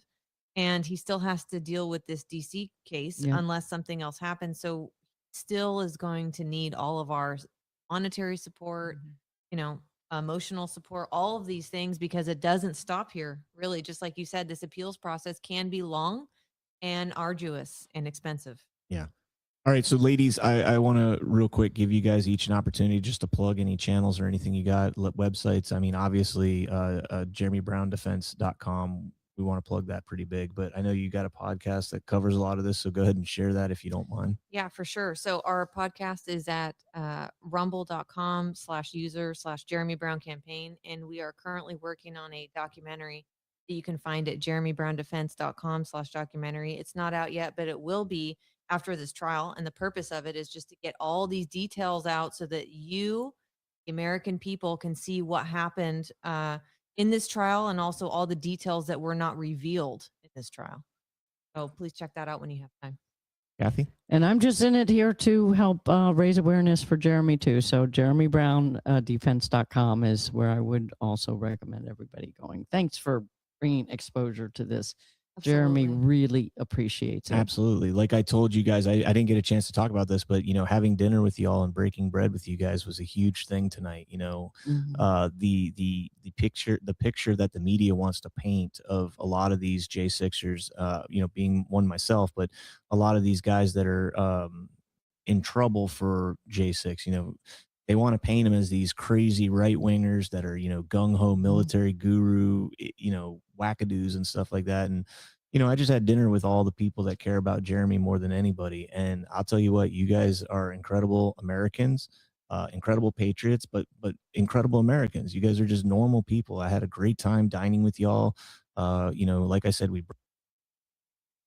all right, we can go ahead and end that there. I do want to real quick, and thank you guys all so much for coming in and checking it out. I do want to real quick go over, because this was before the verdict, so I do want to read how the jury found Jeremy in this. So counts 1 and 2 were the firearms charge, the short-barreled rifle and the modified shotgun.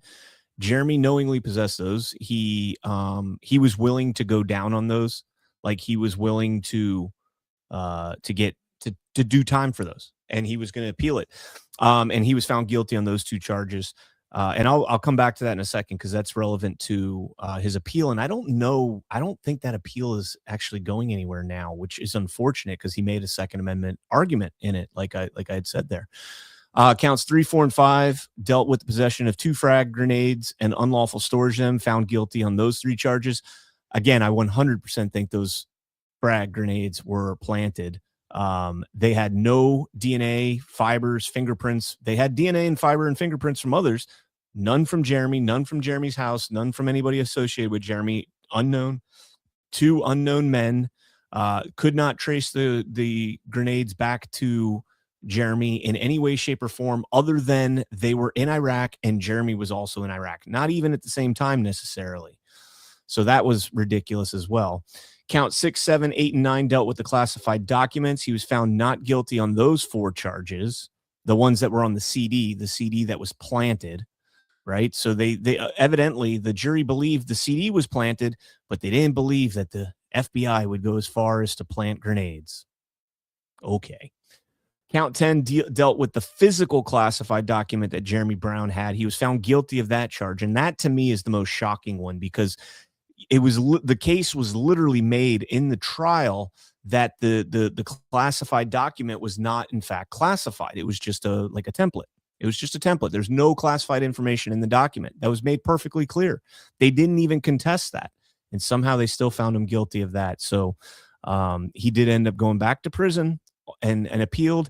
He appealed on a Bruin argument with the SBR, making the argument that they had a blunderbuss, which is essentially a short-barreled rifle, almost like it has like a what do they call it at the end, where it kind of fans open, it kind of cones open, but it was a short-barreled rifle. And he made that argument, and I wish, I'm glad he's out, for sure. I'm glad he's out, but I kind of wish that argument had gotten litigated at the Court of Appeals and maybe even to the Supreme Court, because I think that it might have fixed that problem with our country, and that is the NFA. The NFA is wildly unconstitutional, in my opinion. So, all right, guys. Again, thank you guys all so much for tuning in. Smash that thumbs up. Hit the like button if you're over on YouTube or Rumble or Twitter, wherever you guys may be. And thank you guys again for tuning in. If you're new here, please give me a follow. Turn on the notification bell. I'll be doing more of these impromptu ones, but definitely Saturday mornings, 11 a.m., as I do my weekend review, the CannCon Corner weekend review. So, again, thank you guys all so much for tuning in. Anything else? Tomorrow, Badlands Daily, 10 a.m. I'll see you guys there. Stay frosty. God bless each and every one of you. God bless America. Make the fortune cookie country pay for it.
heavenly